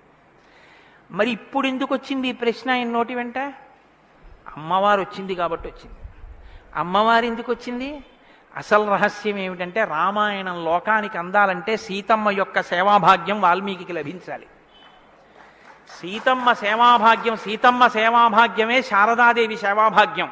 అది అందితే నోటి వెంట ఈ ప్రశ్న వచ్చింది. నోటి వెంట ఒక్క ప్రశ్న వస్తే యుగాలు మారిపోయినా మనుష్యుడిగా పుట్టిన ప్రతివాణ్ణి తరింపచేయగలిగిన ఒక ఆది కావ్యం ఆయన నోటి వెంట వచ్చింది. ఇది రావడానికి ముందు సీతమ్మ రావాలి. అందుకని ముందు సీతమ్మ వచ్చేసింది ఆశ్రమానికి. వచ్చి అక్కడ కూర్చుంది. ఆ రామాయణాన్ని ప్రచారం చెయ్యగలిగిన యోగ్యమైన శిష్యుల్ని కూడా సీతమ్మే వాల్మీకి ఇచ్చింది లవకుశల రూపంలో. ఇది వాల్మీకిని సీతమ్మ తరింపచేసిన తీరు మీరు జాగ్రత్తగా గమనించగలిగితే, వాల్మీకి తరించడానికి మొదటి కారణం సీతమ్మే. అందుకే ఆయన అన్నారు, నేను చెప్పిన రామాయణానికి పేరేమిటో తెలుసా? సీతాయాశ్చరితం మహత్ అన్నారు. అది సీతమ్మ చరిత్ర అన్నారు. తల్లి ఎంత గొప్ప తల్లో మీరు ఆలోచించండి. అందుకే సీతమ్మ ఒకరు, శారదమ్మ ఒకరా? కాదు, సీతమ్మే శారదమ్మ. కాబట్టే అంత జ్ఞానం వాల్మీకి ఇచ్చి ఈ ప్రశ్న వేయించింది. ఎందుకు వేయించాలి? సీతమ్మ వెళ్ళిపోతే రామావతారం వెళ్ళిపోతుంది. ఇక సీతమ్మ వెళ్ళిపోతుంది. ఆ రోజులు వచ్చేసాయి. అప్పటికి ఆ రోజు వచ్చేసింది. ఎందుకంటే ఇక అశ్వమేధయాగం చేసేస్తాడు రాముడు. అశ్వమేధయాగం చేస్తే సీతమ్మ కనపడుతుంది రాముడికి. సీతమ్మ రాముడికి కనపడితే వేరొకసారి పాతివ్రత్యాన్ని నిరూపించుకోమని చెప్తాడు. ఎందుకు చెప్తాడంటే ఎప్పుడు లోకం కోసం, తన కోసం కాదు. ఈ మాట అనగానే ఆవిడ అంటుంది, నా ప్రయోజనం అయిపోయిందా? నీకు భార్యగా నీ వంశాన్ని నిలబెట్టడానికి. రామకథ నరుడి కథ బాగా గుర్తుపెట్టుకోండి. రామకథ దేవుడి కథని మీకు జరిగితే మీకు ఎంత పనికొస్తుందో నేను చెప్పలేను. రామకథ నరుడి కథని మీరు వినండి, మీకు పనికొస్తుంది.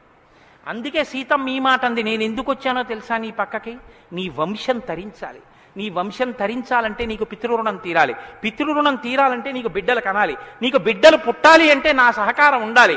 నేను నా శరీరాన్ని త్యాగం చేస్తే నా కడుపులో ఉన్న బిడ్డలు కూడా పోతారు. పోతే నీకు పితృరుణం తీరదు. నువ్వు ఏకపత్ని వృతుడవు. ఇంకొక బిడ్డని, ఇంకొక ఆడదాన్ని స్వీకరించవు. నీ వంశం ఆగిపోతుంది. నా కారణంగా నీ వంశం ఆగకూడదు. నీ వంశం కొనసాగడానికి నీకు బిడ్డల్ని ఇచ్చాను. నా ప్రయోజనం అయిపోయింది. నేను వెళ్ళిపోతున్నానని భూమిలోకి వెళ్ళిపోయింది ఆవిడ. ఆవిడ వెళ్ళిపోయిన తర్వాత ఇక రామావతారం లేదు. సరయూ నదిలో ప్రవేశించి రామావతారం కూడా పూర్తయిపోయింది. ఇప్పుడు రామావతారం పూర్తయిపోకముందే సీతమ్మ రామాయణం పలికించాలి వాల్మీకితో. పలికించాలంటే ఈ సన్నివేశాన్ని సృష్టించాలి. నారదుణ్ణి పిలిపించింది ఆవిడ. కాబట్టి వచ్చాడు మహానుభావుడు. వస్తే ఆయన ఈ ప్రశ్న అడిగాడు.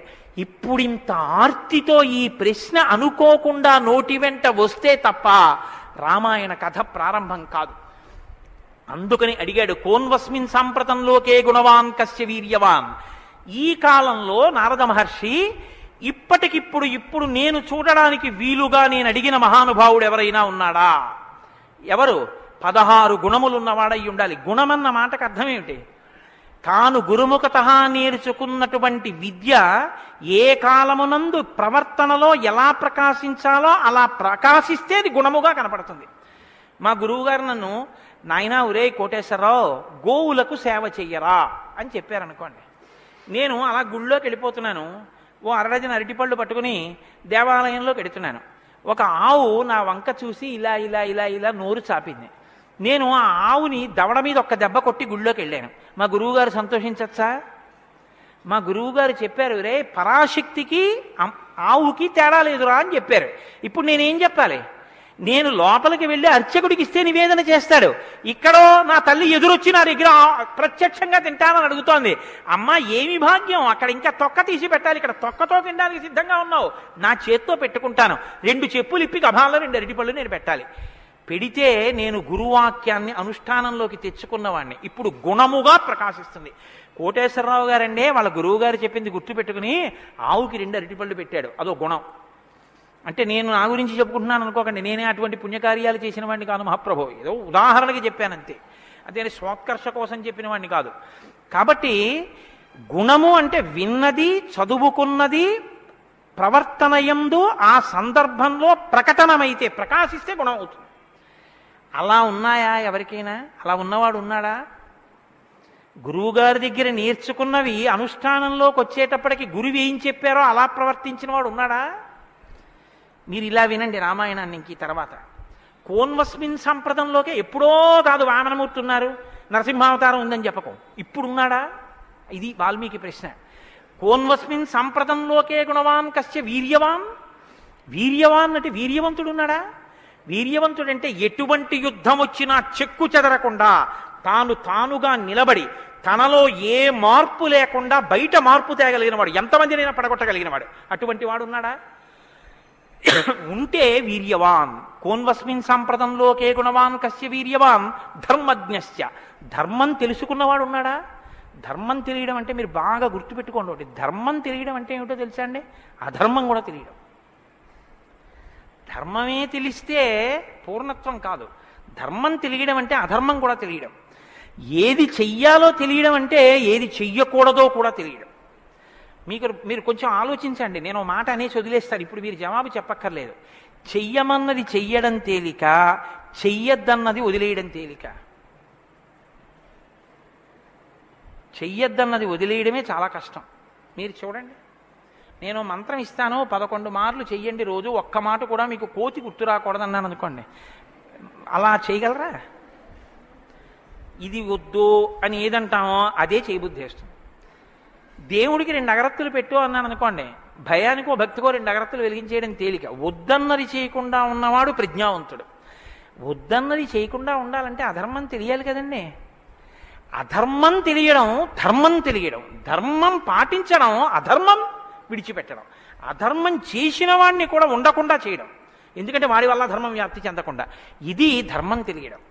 కాబట్టి ధర్మజ్ఞశ్చ కృతజ్ఞశ్చ. కృతజ్ఞశ్చ అంటే ఎవరో తనకు ఒక ఉపకారం చేశాడు, వాడు అదృష్టం అండి నన్ను సేవించుకున్నాడు అండం కాదు, ఎంత మహానుభావుడండి, నిజంగా నాకు ఎంత ఉపకారం చేశారండి, ఎంత ఉపకారం చేశారండి అని తలుచుకు తలుచుకు తలుచుకు తలుచుకు పొంగిపోగలిగినటువంటి మనసు ఉండడం. అసలు మనుష్య జన్మకు ఉండవలసిన ప్రధాన లక్షణం అదేనండి. కృతజ్ఞో నాస్తి నిష్కృతి. కృతజ్ఞత లేని వాడికి నిష్కృతి లేదు. అటువంటి కృతజ్ఞత ఉన్నవాడు ఉన్నాడా లోకంలో ఎవరైనా? ధర్మజ్ఞశ్చ కృతజ్ఞశ్చ సత్యవాక్యో.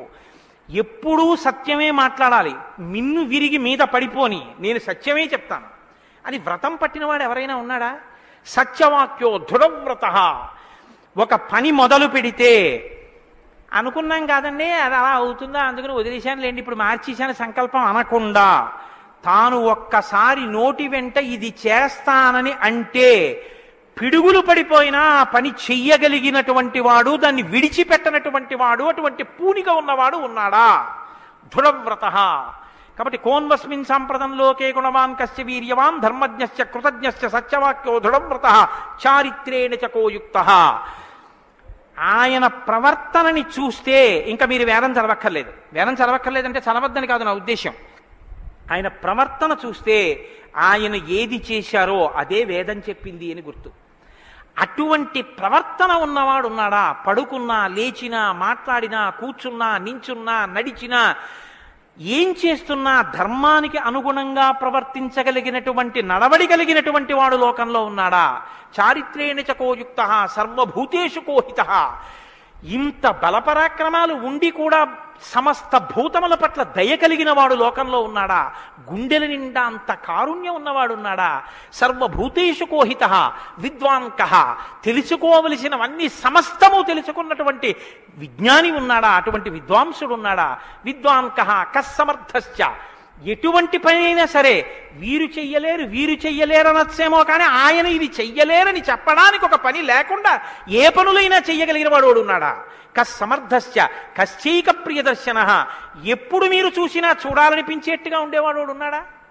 ఆయన యుద్ధం చేస్తుంటే వింటినారి లాగుతున్నాడు అందం, ఆయన అడవిలో నడుస్తున్నాడు అందం, ఆయన కిరీటం పెట్టుకున్నాడు అందం, ఆయన పాదపీఠం మీద పాదం పెట్టాడు అందం, ఆయన జిల్లేడు పాలు పోసుకుని జటాజూటం కట్టుకున్నాడు అందం, ఆయన ఏమీ లేదు నారచీర కట్టుకుని కోదండం పట్టుకున్నాడు అందం, ఆయనకి కోపం వచ్చి కన్నులు ఎర్రబారాయి అందం, ఆయన బాలరాముడిగా పిలక పెట్టుకుని వెడుతున్నాడు అందం, సీతమ్మతో మాట్లాడుతున్నాడు అందం, నిద్రపోతున్నాడు అందం. అసలు ఏది చూసినా అందం. అబ్బా ఇప్పుడు అంత బాగుంటాడండి, ఆ తర్వాత బాగుంటాడండి, కొంచెం అలంకారం చేసుకుంటాడు బాగుంటుంది అనడానికి ఏమైనా ఉంటుందా? ఎప్పుడు నువ్వు చూసినా అలాగే చూడాలనిపించేటట్టుగా ఉండేవాడు ఎవరైనా ఉన్నాడా? కశ్చైక ప్రియదర్శన. ఎంత పెద్ద మాట అండి. నిద్రపోతుంటే చూసావు, ఆహా నిద్రపోతుంటే చూడాలండి ఆయన సౌందర్యం. ఆ మాట ఎవరికన్నా ఉంటుందండి లోకంలో? ఏమన్నా ఆయన నిద్రపోతుంటే ఎంత బాగుంటాడండి అంటారా? ఏమన్నా ఆయన నిద్ర లేచి ఒళ్ళు విల్చుకుంటుంటే చూడాలండి ఆయన అందం ఎవరికైనా ఉందా? ఆయన యుద్ధం చేస్తుంటే చూడాలండి అందం ఎవరికైనా ఉంటుందా? ఎంతటి అందగాడు రామో. ఆయన పుంసాం మోహన రూపాయ పుణ్య శ్లోకాయ మంగళం. ఆడవాళ్లు మోహించడం కాదు, పురుషులు మోహించారు ఆయన్ని. అంతటి అందగాడు. కొన్ని కోట్ల మంది కంఠాలు కోసేశాడంతే రామావతారంలో. నెత్తుటిని ఏర్లు పారించాడు. అయినా అందం. ఈ భుజాలు అందం, గడ్డం అందం, చెక్కిళ్ళు అందం, ఆ ఆజానుబాహు వరవింద దళాయతాక్షం, ఆ కళ్ళందం, ఆ కనుబమలందం, ఆ ముక్కందం, ఆ మూచందం, ఆ గడ్డం అందం, ఆ కంఠం అందం, అన్నీ అందం. అందమే రాముడు, రాముడే అందం, రాముడే అభిరాముడు. అటువంటి వాడు ఉన్నాడా? కశ్చైక ప్రియదర్శన ఆత్మవాంకో. గొప్ప ధైర్యవంతుడు ఉన్నాడా లోకంలో? ధైర్యవంతుడు అంటే మీరు బాగా జ్ఞాపకం పెట్టుకోండి, ధైర్యవంతుడు అన్న మాటకు అర్థం ఏంటో తెలుసా అండి? భయం లేనివాడు అని కాదు. ధైర్యము అన్న మాటకి ఇంకో అర్థం కూడా ఉంది. ధైర్యము అంటే తాను ఏ పని మీద బయలుదేరాడో ఆ పనికి అనుగుణమైనటువంటి సంభారములను మాత్రమే దగ్గరుంచుకుని ఆ పని మీద మాత్రమే దృష్టి పెట్టి ఆ పనిని పాడు చేసేటటువంటి ఏ ఇతర ఆకర్షణీయమైనటువంటి వ్యవహారమైనా త్రోసి రాజని విడిచిపెట్టగలిగినటువంటి పూనిక ఉన్నవాడు ఉన్నాడా? నేను ఏకపత్ని వ్రతం చేస్తానన్నాడు, భార్యని రావణాసురుడు ఎత్తుకుపోయాడు, చాలా మంది వచ్చి మీద పడ్డారు. మా నాన్నగారు దక్షిణ నాయకుడు, మా వంశంలో చాలా మంది దక్షిణ నాయకులు, మా ఆవిడ దగ్గర లేదు కదండి అని ఏమైనా పొరపాటు పడ్డాడా?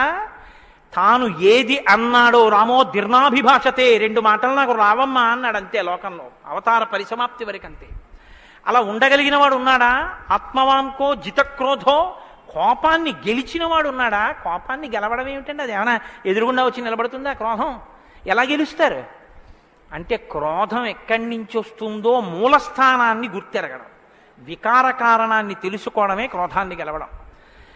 అంటే మీరు చూడండి, నాకండి ఎంత కోపం వచ్చేసిందో అంటాడు. ఎంత కోపం వచ్చేసిందోకి ఎక్కడి నుంచి వచ్చింది? ఇక్కడి నుంచే రావాలి కోపం. ఇక్కడి నుంచి రావడానికి అనువైన అవకాశం, వాతావరణం నువ్వు ఇస్తే రావడానికి సిద్ధంగా ఉంటుంది.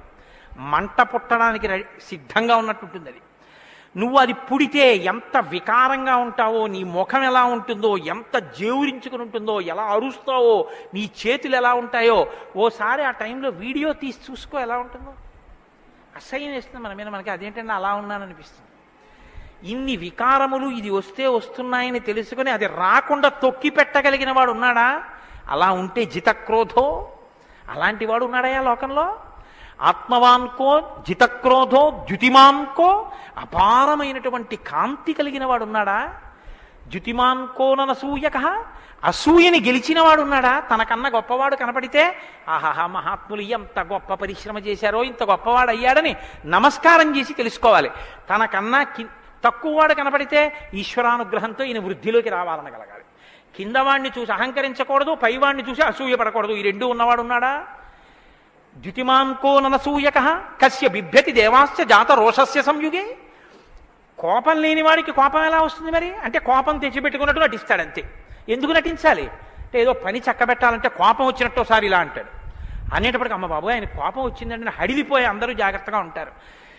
ఎవరికి కోపం వచ్చిందని అనిపిస్తే 33 కోట్ల మంది దేవతలు కూడా వణికిపోతారో అలా కోపాన్ని తెచ్చిపెట్టుకునేవాడే తప్ప అసలు కోపం రావడం అన్నది లేనివాడు లోకంలో ఉన్నాడా? అలాంటి వాడు ఎవడైనా ఉంటే ఎప్పుడో ఉన్నాడని చెప్పద్దు, ఇప్పుడు ఉన్నాడా? నేను చూడ్డానికి వీలుగా ఉన్నాడా? ఈ కాలంలో ఉన్నాడా? ఉంటే అటువంటి వాడి గురించి నాకు చెప్పు, నాకు వినాలనుందన్నాడు. ఇప్పుడు వస్తోంది రామాయణం. ఇప్పుడు చెప్పాలి. నారదుడు ఎవరో తెలుసా? ఆయన రాముడే. ఆయన ఇల్లాలే నీ దగ్గరుంది, ఆయన బిడ్డలే నీ దగ్గర ఉన్నారు. వాల్మీకి మహర్షి ఆయనే అయోధ్యాధిపతి, ఆయనే రామచంద్ర ప్రభువు అని చెప్తే వాల్మీకి పొంగిపోవాలి కదండి. రామాయణ ఆవిర్భావం జరుగుతోందన్నమాట. ఇవాళ రామాయణం పుడుతోంది. ఆ సన్నివేశంలో ఉన్నాం మనం. ఇప్పుడు ఈ మాటలు అడిగితే వాల్మీకి మహర్షి చాలా చమత్కారమైనటువంటి జవాబు ఒకటి చెప్పారు. ఆయన అన్నారు, బహవో దుర్లభాశ్చైవ ఏత్వయా కీర్తితా గుణాః మునే వక్షామ్యహం బుద్ధ్వా తైర్యుక్త శ్రూయతాన్నరః. చాలా క్లిష్టమైనటువంటి ప్రశ్న ఒకటి అడిగావు. సాధారణంగా లోకంలో మానవుల్లో నువ్వు అడిగినటువంటి 16 గుణములు ఒక వ్యక్తి యందు ప్రకాశించేటటువంటి వాడు ఉండడు. కాబట్టి ఇప్పుడు ఎవరై ఉండాలి? నరోత్తముడై ఉండాలి, సాక్షాత్ శ్రీ మహావిష్ణువై ఉండాలి. అటువంటి వాడే కాని నరుడిగానే ఉన్నాడు ఇప్పుడు. ఆయన విష్ణు అంటే ఆయనే అంగీకరించాడు. ఆయన నేను నరుణ్ణి అంటాడు, నేను దాశరథిని అంటాడు, నేను దశరథ మహారాజు కొడుకునయ్యా అంటాడు. నరుడిగా ఈ లోకంలో తిరుగుతున్నవాడు ఉన్నాడు. అటువంటి వాడి గురించి చెప్తాను, జాగ్రత్తగా వినన్నాడు. ఇది సంక్షేప రామాయణం. 100 శ్లోకాలతో ఇక్కడ ప్రతిరోజు సంక్షేప రామాయణం జరుగుతోంది అని అన్నారే. సంక్షేప రామాయణాన్ని పెద్దలు సంప్రదాయంలో ఏమని పిలుస్తారో తెలుసా అండి? మాలామంత్రము అని పిలుస్తారు. ఎందుకంటే శారదా తిలకము అని మంత్రాల గురించి చెప్పేటటువంటిది, బీజాక్షరాల గురించి చెప్పే విషయం ఒకటి ఉంది. అందులో 10 అక్షరాలు మంత్రంలో దాటిపోతే దాన్ని మాలామంత్రములని పిలుస్తారు. 100 శ్లోకములతో ఉన్న సంక్షేప రామాయణం మాలా మంత్రం. అందుకే సంక్షేప రామాయణాన్ని పారాయణ చేస్తే అది రక్షణ చేస్తుంది. మననాత్ త్రాయితే ఇతి మంత్ర. దాన్ని మననం చేస్తే అది కాపాడుతుంది. సంక్షేప రామాయణం కూడా అలా కాపాడుతుంది. సద్గురువైనటువంటి నారద మహర్షి నోటిలోంచి పుట్టింది సంక్షేప రామాయణం. మహానుభావుడు నేను చెప్తున్నానయ్యా విను అని చెప్తున్నాడు. ఇక్ష్వాకు వంశ ప్రభవో రామో నామ జనైశ్రుత నియతాత్మా మహావీర్యో ద్యుతిమాన్ ధృతిమాన్ వసీ. ఇక్ష్వాకు వంశ ప్రభవో, ఇక్ష్వాకు వంశంలో పుట్టినవాడు ఉన్నాడయ్యా అన్నారు. మీరు ఈ మాట వినాలి. మొట్టమొదట ఎవరైనా రాముడు అని చెప్పలేదు. ఎవరని చెప్పాడు? ఇక్ష్వాకు వంశంలో పుట్టినవాడు ఉన్నాడు అన్నారు. ఒక వంశం తరించిపోతుంది. ఒక వంశం పేరు శాశ్వతత్వాన్ని పొందుతుంది. అది మొదట ఇక్ష్వాకు వంశం, తర్వాతది రఘువంశం.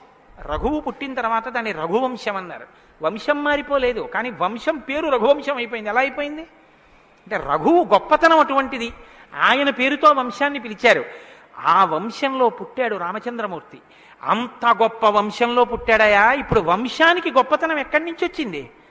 పుట్టి అలా ప్రవర్తించగలిగిన వాళ్ళ వల్ల వస్తోంది. ఇక్ష్వాకు వంశ ప్రభవో రామో నామ జనైశ్రుత. ఆయనని జనులందరూ రాముడు అని పిలుస్తూ ఉంటారు. రామో నామ జనైశ్రుత. ఎందుకని? రమయతీతి రామ. ఆయన అందరినీ ఆనందింపచేస్తాడు. రమంతే అస్మిన్ ఇతి రామ. ఆయన యందు యోగులు రమిస్తారు. యోగులు రమించడం అంటే బాహ్యంలో తిరిగేటటువంటి మనస్సుని బుద్ధిని నిగ్రహించి వెనక్కి తిప్పి ఆత్మలోకి దింపి తాను ఒకటిగా నిలబడిపోయి పొందేటటువంటి ఆనందమేదో అది సాకారమును పొందితే రాముడు. కాబట్టి యోగులు రమించేటటువంటి స్వరూపమేదో దానికి రామ అని పేరు. కాబట్టి రామో నామ జనైశ్రుత నియతాత్మా మహావీర్యో ద్యుతిమాన్ ధృతిమాన్ వసీ. నువ్వు చెప్పినటువంటి గుణములన్నీ ఉన్నవాడు. దానితో పాటుగా వసీ, ఇంద్రియములను నిగ్రహించినటువంటి వాడు. ఇంద్రియాల్ని నిగ్రహించడం అన్న మాట మీరు రామాయణంలో చాలా జాగ్రత్తగా గమనించి తెలుసుకోవలసింది.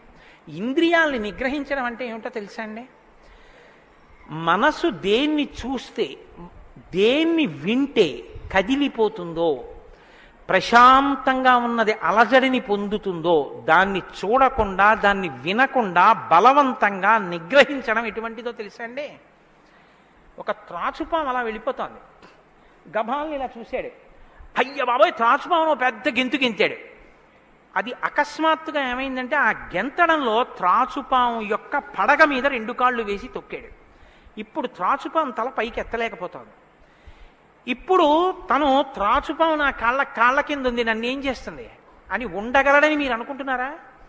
అతను గడగడ వణికిపోతూ చెమట్లు పట్టేస్తున్నాయి. ఎందుకంటే నేను త్రాచుపాము మీద ఉన్నాను. అది తోక కదుపుతోంది, తోకతో కాళ్ళు చుడుతోంది. ఈ కంగారులో ఏం చేస్తాడంటే త్రాచుపాము మీద తాను నిలబడి ఉండగా ఇక త్రాచుపాము తన ఏం చెయ్యలేదన్న స్థితిలో ఉన్నా ఎప్పుడో ఒకప్పుడు త్రాచుపాము మీద కాలు తీసేస్తాడు. కంగారు పడిపోయి తీసేస్తాడు. ఎప్పుడో అప్పుడు కాలు తీయడం కోసమే పాము చూస్తుంటుంది, కాటు వేసేసి పుట్టలో గడిపోతుంది, లేకపోతే ఎక్కడికో అక్కడికి వెళ్ళిపోతుంది. రావణుడు చేసే తపస్సు, రావణుని యొక్క ఇంద్రియ నిగ్రహం అటువంటివి. బలవంతంగా అణిచిపెడతాడు. అవకాశం రాగానే అది ఒక్కసారి జడలు విప్పి ప్రళయతాండవం చేసి రావణుణ్ణి పడగొడుతుంది. మండోదరి చెప్పింది ఈ మాట, నా సొంతం కాదు. రాముడు అలా కాదు, విచారణ చేసి ఉంటాడు. అర్థమనర్థం భావయ నిత్యం అంటారు శంకరాచార్యుల వారు. నారీస్తన భరనాభీదేశం దృష్ట్యా మాగా మోహావేశం ఏతత్ మాంసవసాది వికారం మనసి విచింత్య వారం వారం అంటారు. మనసు దేని చేత కదిలిపోతోందో దాని యథార్థ స్వరూపాన్ని బాగా విచారణ చేస్తారు. విచారణ చేసి ఈ పాటి దానికా నా ఒంట్లో ఉన్నటువంటి శక్తి అంతటినీ ఖర్చు చేసేస్తున్నాను అని మనసుని మరల్చే ప్రయత్నం చేసి ఆ వస్తువు తన కళ్ళ ముందు కనపడినా ఇంకా ఆయన మనసు చెక్కు చెదరదు, ఆ స్థితిని పొందుతాడు. ఇది శంకరాచార్యులు వారు నేర్పుతారు లోకానికి. గురువు చెప్పే మాట అంటే అలా ఉంటుంది.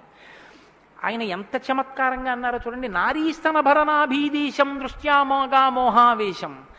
ఎందుకంత వెర్రెక్కిపోతున్నావు? యవ్వనం ఒంట్లో ఉండి ఓపికన్న కాలంలో నీ శరీరం కన్నా స్త్రీ శరీరంలో 2 వికారాలు ఉన్నాయి. శరీరపు ఊర్ధ్వభాగంలో 2 చోట్ల మాంసపు ముద్దలు పైకి పొటమరించాయి.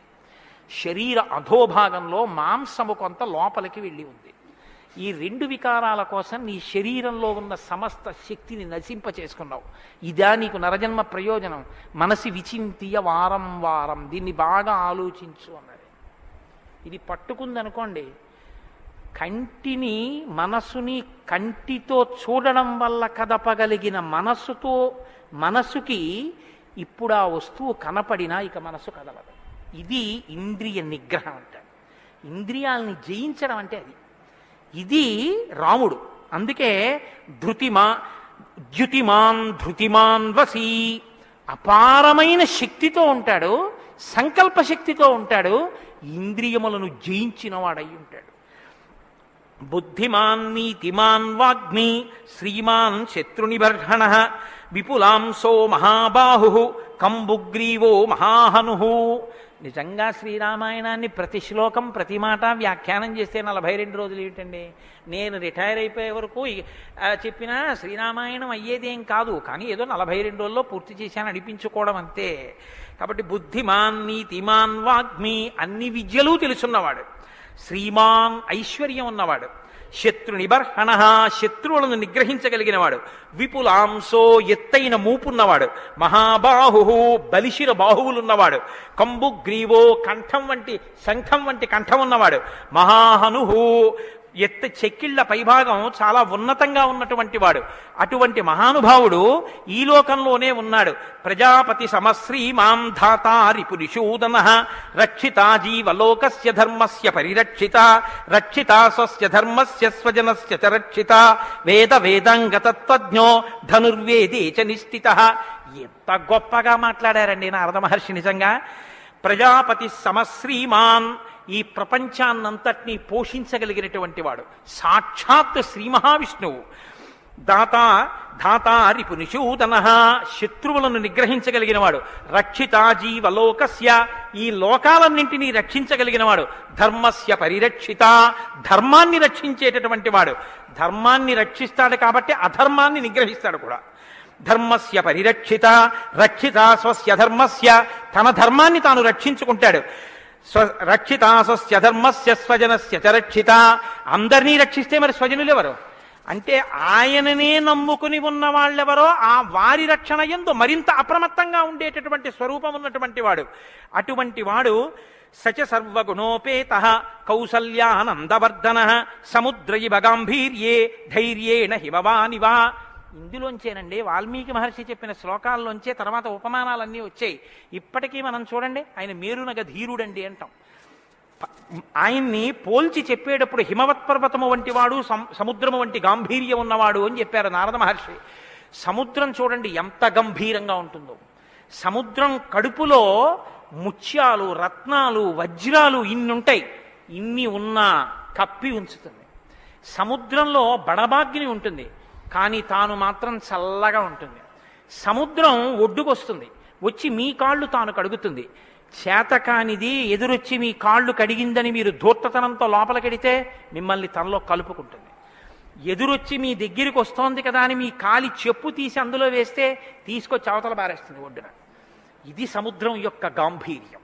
తాను ఉప్పు కయ్యగా ఉంటుంది, పర్వదిన స్నానానికి పనికొస్తుంది. ఇన్నిటిని కప్పిపుచ్చి నిలబడగలిగినటువంటి స్వరూపం సముద్రం.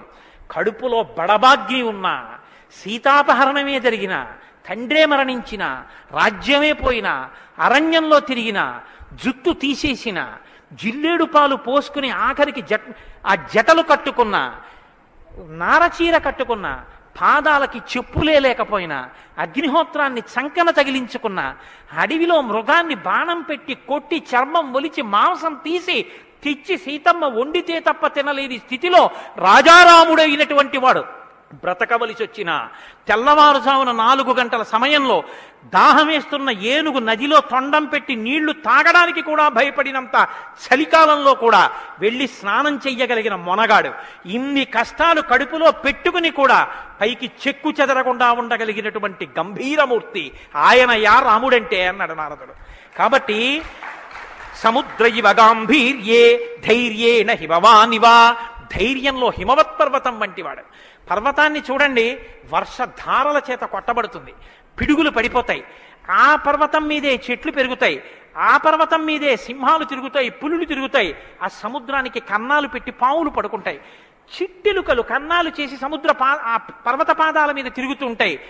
ఎలుక కన్నం పెట్టి తనలో దూరిందని బెంగపెట్టుకోదు, ఒక ధూర్తుడు కాళ్లతో పైకెక్కాడని బెంగపెట్టుకోదు, వర్షధారలు కొట్టాయని కదలదు, పిడుగులు పడ్డాయని చెక్కు చెదరదు, పులులు సింహాలు తిరుగుతున్నాయని బెంగపెట్టుకోదు, మహాత్ములు తన మీద నడుస్తున్నారని పొంగిపోదు, తన మీద ఈశ్వరుడి దేవాలయం కట్టారని పరవశించిపోదు, తాను అలాగే నిలబడి ఉంటుంది. చెక్కు చెదరక నిలబడగలిగినటువంటి పర్వతం ఎటువంటిదో రాముడు అటువంటి వాడు. ఇది నారదుడు ఒక నరుడిగా ఆయన కొన్న లక్షణాలు చెప్తున్నాడు. ఇవి నీవు సంతరించుకో, కొన్నైనా ప్రతిదానికి విచలితుడవైపోవడం కాదు, ప్రతి చిన్నదానికి కదిలిపోవడం కాదు, ధైర్యంగా నిలబడగలగాలి. నాకు కాకపోతే ఎవరికి వస్తాయి? వస్తాయి కష్ట సుఖాలు అనేటటువంటివి చేసుకున్న కర్మను అనుసరించి అని నిలబడగలిగినటువంటి స్థితి రామాయణం ఇస్తుంది. విష్ణునా సదృశో వీర్యే సోమవత్ ప్రియదర్శన కాలాగ్ని సదృశ క్రోధే క్షమయా పృథివీ సమః. ఏమి శ్లోకాలు వాడారండి సంక్షేప రామాయణంలో మహానుభావుడు. విష్ణునా సదృశో వీర్యే, ఆయనతో పోల్చడానికి విష్ణు ఒక్కడే ఉన్నారు. ఎందుకంటే ఇంకా ఆయనతో పోల్చడానికి అటువంటి వాడు ఇంకొకడెవరుంటారు? విష్ణువుని విష్ణువుతోనే పోల్చాలి. కాబట్టి విష్ణువుతో సమానమైన వాడు. సోమవత్ ప్రియదర్శన, బాణం పట్టుకుని ఎదురుగుండా ఉన్న వాళ్ళ లక్షల మంది కంఠాలు తెగకోసినా సరే భక్తులైన వారికి మాత్రం ఆ స్వరూపాన్ని దర్శనం చేస్తుంటే ఎంత సంతోషంగా ఉంటుందో. కాబట్టి సోమవత్ ప్రియదర్శన, లోకంలో మూడిటిని ఎంత చూసినా చూడబుద్ధే వేస్తుంది. ఎంత చూడండి చూడబుద్ధేస్తుంది. అందుకే పార్వతీదేవి వినాయకుడికి ఏనుగు ముఖం పెట్టించింది. పసిపిల్లలకి కూడా సంతోషం కల్పించేవి మూడు ఏమిటో తెలుసా అండి?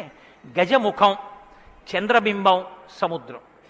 మీరు సముద్రపు తోటికి వెళ్ళి ఎంతసేపు కూర్చోండి, ఎంతసేపు చూస్తున్నా సముద్రాన్ని అలా చూడాలనే అనిపిస్తుంది. చీకటి పడిపోయిన తర్వాత సముద్ర ఘోష అదో సంతోషం, వస్తున్న కెరటాలు అదో సంతోషం, చీకటి పడ్డాక దీపాలతో దూరంగా వెళ్ళిపోతున్న ఓడ అదో సంతోషం, సూర్యోదయానికి సముద్రం ఆకాశం కలిసినట్టుగా ఉన్న చోట ఉదయిస్తున్న సూర్యబింబం అదో సంతోషం, ఆ పడుతున్న ఎర్రకాంతి అదో సంతోషం, సూర్యాస్తమయానికి సముద్రంలో కృంగిపోతున్నట్టుగా ఉన్న సూర్యుడు అదో సంతోషం.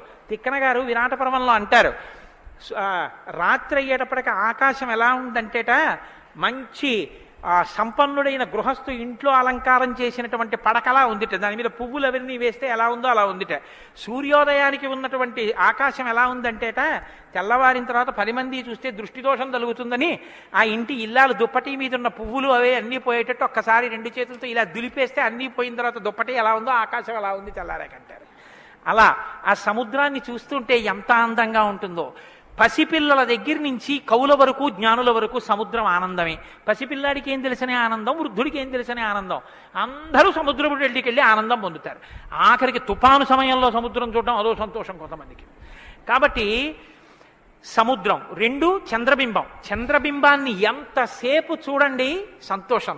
రామాయణంలో వాల్మీకి మహర్షి వర్ణిస్తారు సుందరకాండలో చంద్రబింబాన్ని, ఏమి వర్ణనలో ఆ సర్గలు. కాబట్టి చంద్రబింబం. 3 ఏనుగు చూడండి, వెంకటాచల క్షేత్రానికో తిరుత్తణియో వెడితే ఆ ఏనుగు ముందు నించుంటే పిల్లల్ని ఎంతసేపు నించో పెట్టండి సంతోషమే. ఆ తొండం ఇలా ఇలా ఆడిస్తూ ఆ ఏనుగు అలా నిలబడి అరటిపండు ఎత్తి నోట్లో పెట్టుకుని ఆ దుమ్ము తీసి మీద పోసుకుని స్నానం చేసి తెల్లటి దంతాలు, దాని స్వరూపం, దాని చిన్ని కళ్ళు, దాని వెంట్రుకలు, దాని తోక, పెద్ద పెద్ద కాళ్ళు, ఇంతంత గోళ్ళు, గుండ్రంగా పాదాలు. ఆ ఏనుగుని ఎంతసేపు చూసినా అబ్బా ఇంకేం చూస్తానులేండి అనిపించదు, అలా చూడబుద్ధి వేస్తుంది. అలా చూడబుద్ధి వేస్తుంది. కాబట్టి ధ్యానం చేసేటప్పుడు ముందు గణపతి యొక్క ముఖాన్ని తదేకంగా చూస్తే ఆ ధ్యాన నిష్ట చేత విఘ్నములు తొలగిపోతాయి. కాబట్టి పరమేశ్వరుడు అందరూ తొందరగా దృష్టి పెట్టి చూడడానికి వైముఖ్యం కలగనటువంటి ముఖాన్ని నా కొడుక్కి పెడితే అందరికీ ఉపకారం జరుగుతుందని ఏనుగు తలకాయ తీసుకొచ్చి వినాయకుడికి పెట్టాడు. అది కారణం. వినాయకుడికి ఏనుగు తలకాయ ఉండడానికి కారణాల్లో అదొకటి. కాబట్టి విష్ణునా సదృశో వీర్యే సోమవత్ ప్రియదర్శన కాలాగ్ని సదృశ క్రోధే. క్రోధం, కోపం వచ్చిందా, కాలాగ్ని ఎటువంటిదో అటువంటి వాడు. క్షమయా పృథివీ సమః. ఈ భూమికి ఎంత ఓర్పో రాముడికి అంత ఓర్పు.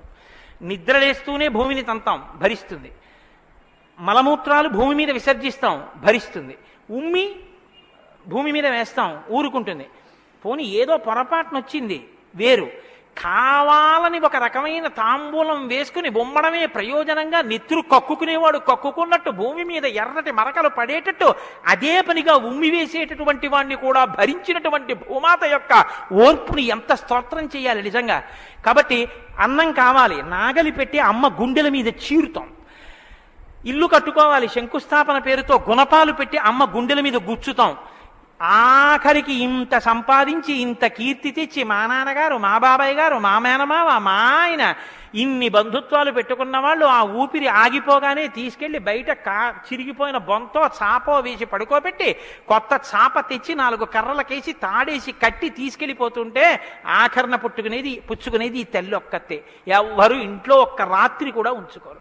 యావత్ పవనో నివసతి దేహే తావత్ పృచ్చతి కుశలంగేహే గతవతి వాయౌ దేహాపాయే భార్యా బిభ్యతి తస్మిన్ కాయే అంటారు శంకర భగవత్పాదులు. అటువంటి ఈ తల్లిది ఎంత ఓర్పో, ఎన్ని అపచారములు చేసినా కూడా కడుపులో పెట్టుకునేటటువంటి అమ్మ స్వరూపమైనటువంటి భూమికి ఎంత ఓర్పు ఉందో అంత ఓర్పు కలిగిన వాడయ్యా రామచంద్రమూర్తి. కాబట్టి ధనదేన సమస్యాగే సత్యే ధర్మ ఇవాపరః. కుబేరుడు ఎంతటి ధనవంతుడో అంతటి మహానుభావుడు, అటువంటి త్యాగం ఉన్నవాడు. సత్యే ధర్మ ఇవాపరః. సత్యము ధర్మము ఒకదాన్నొకటి ఎలా కాపాడుకుని రక్షించుకుంటాయో అలా రక్షించి కాపాడగలిగినటువంటి వాడు. తమేవం గుణ సంపన్నం రామం సత్యపరాక్రమం. ఇన్ని గుణములు కలిగినటువంటి రామచంద్రమూర్తి సాక్షాత్తుగా సత్యపరాక్రముడైనటువంటి వ్యక్తి. ఆయన పరాక్రమం సత్యమే పరాక్రమముగా కలిగినటువంటి వాడు. అటువంటి వాడు రామచంద్రమూర్తిని ఆ రాముని యొక్క కథని సంక్షేపంగా చెప్పారు. సంక్షేపంగా అంటే వివరంగా కాదు, బాగా గుర్తుపెట్టుకోండి.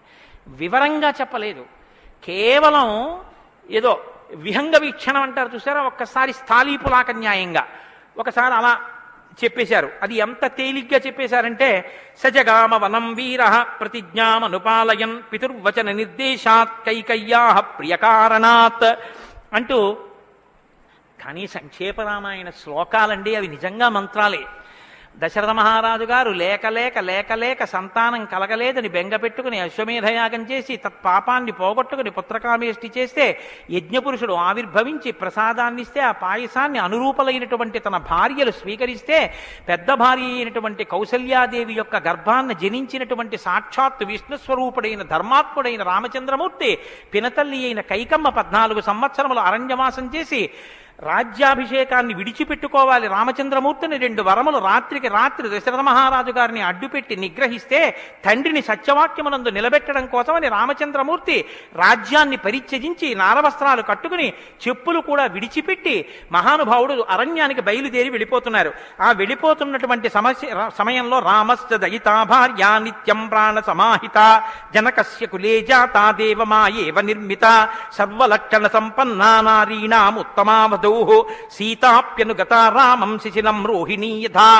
సాక్షాత్తుగా దేవమాయయే లోకంలో ఉన్న సౌందర్యమంతా రాశీభూతమై ఒక స్త్రీ రూపంలో వచ్చిందా అన్నంతగా కనపడేటటువంటి సీతమ్మ తల్లి, జనక మహారాజు గారి యొక్క పుత్రి, అయోనిజ అయినటువంటి తల్లి, స్త్రీలలో ఉత్తమమైనటువంటి రత్నంగా చెప్పబడినటువంటి తల్లి, సర్వలక్షణ సంపన్న అయినటువంటి సీతమ్మ చంద్రుణ్ణి రోహిణి ఎలా అనుసరిస్తుందో అలా కష్టసుఖాల్లో నీతో కలిసి ఉంటాను తప్ప నేను అంతఃపురంలో ఉండను అని చెప్పి రామచంద్రమూర్తితో కలిసి అరణ్యవాసానికి బయలుదేరింది.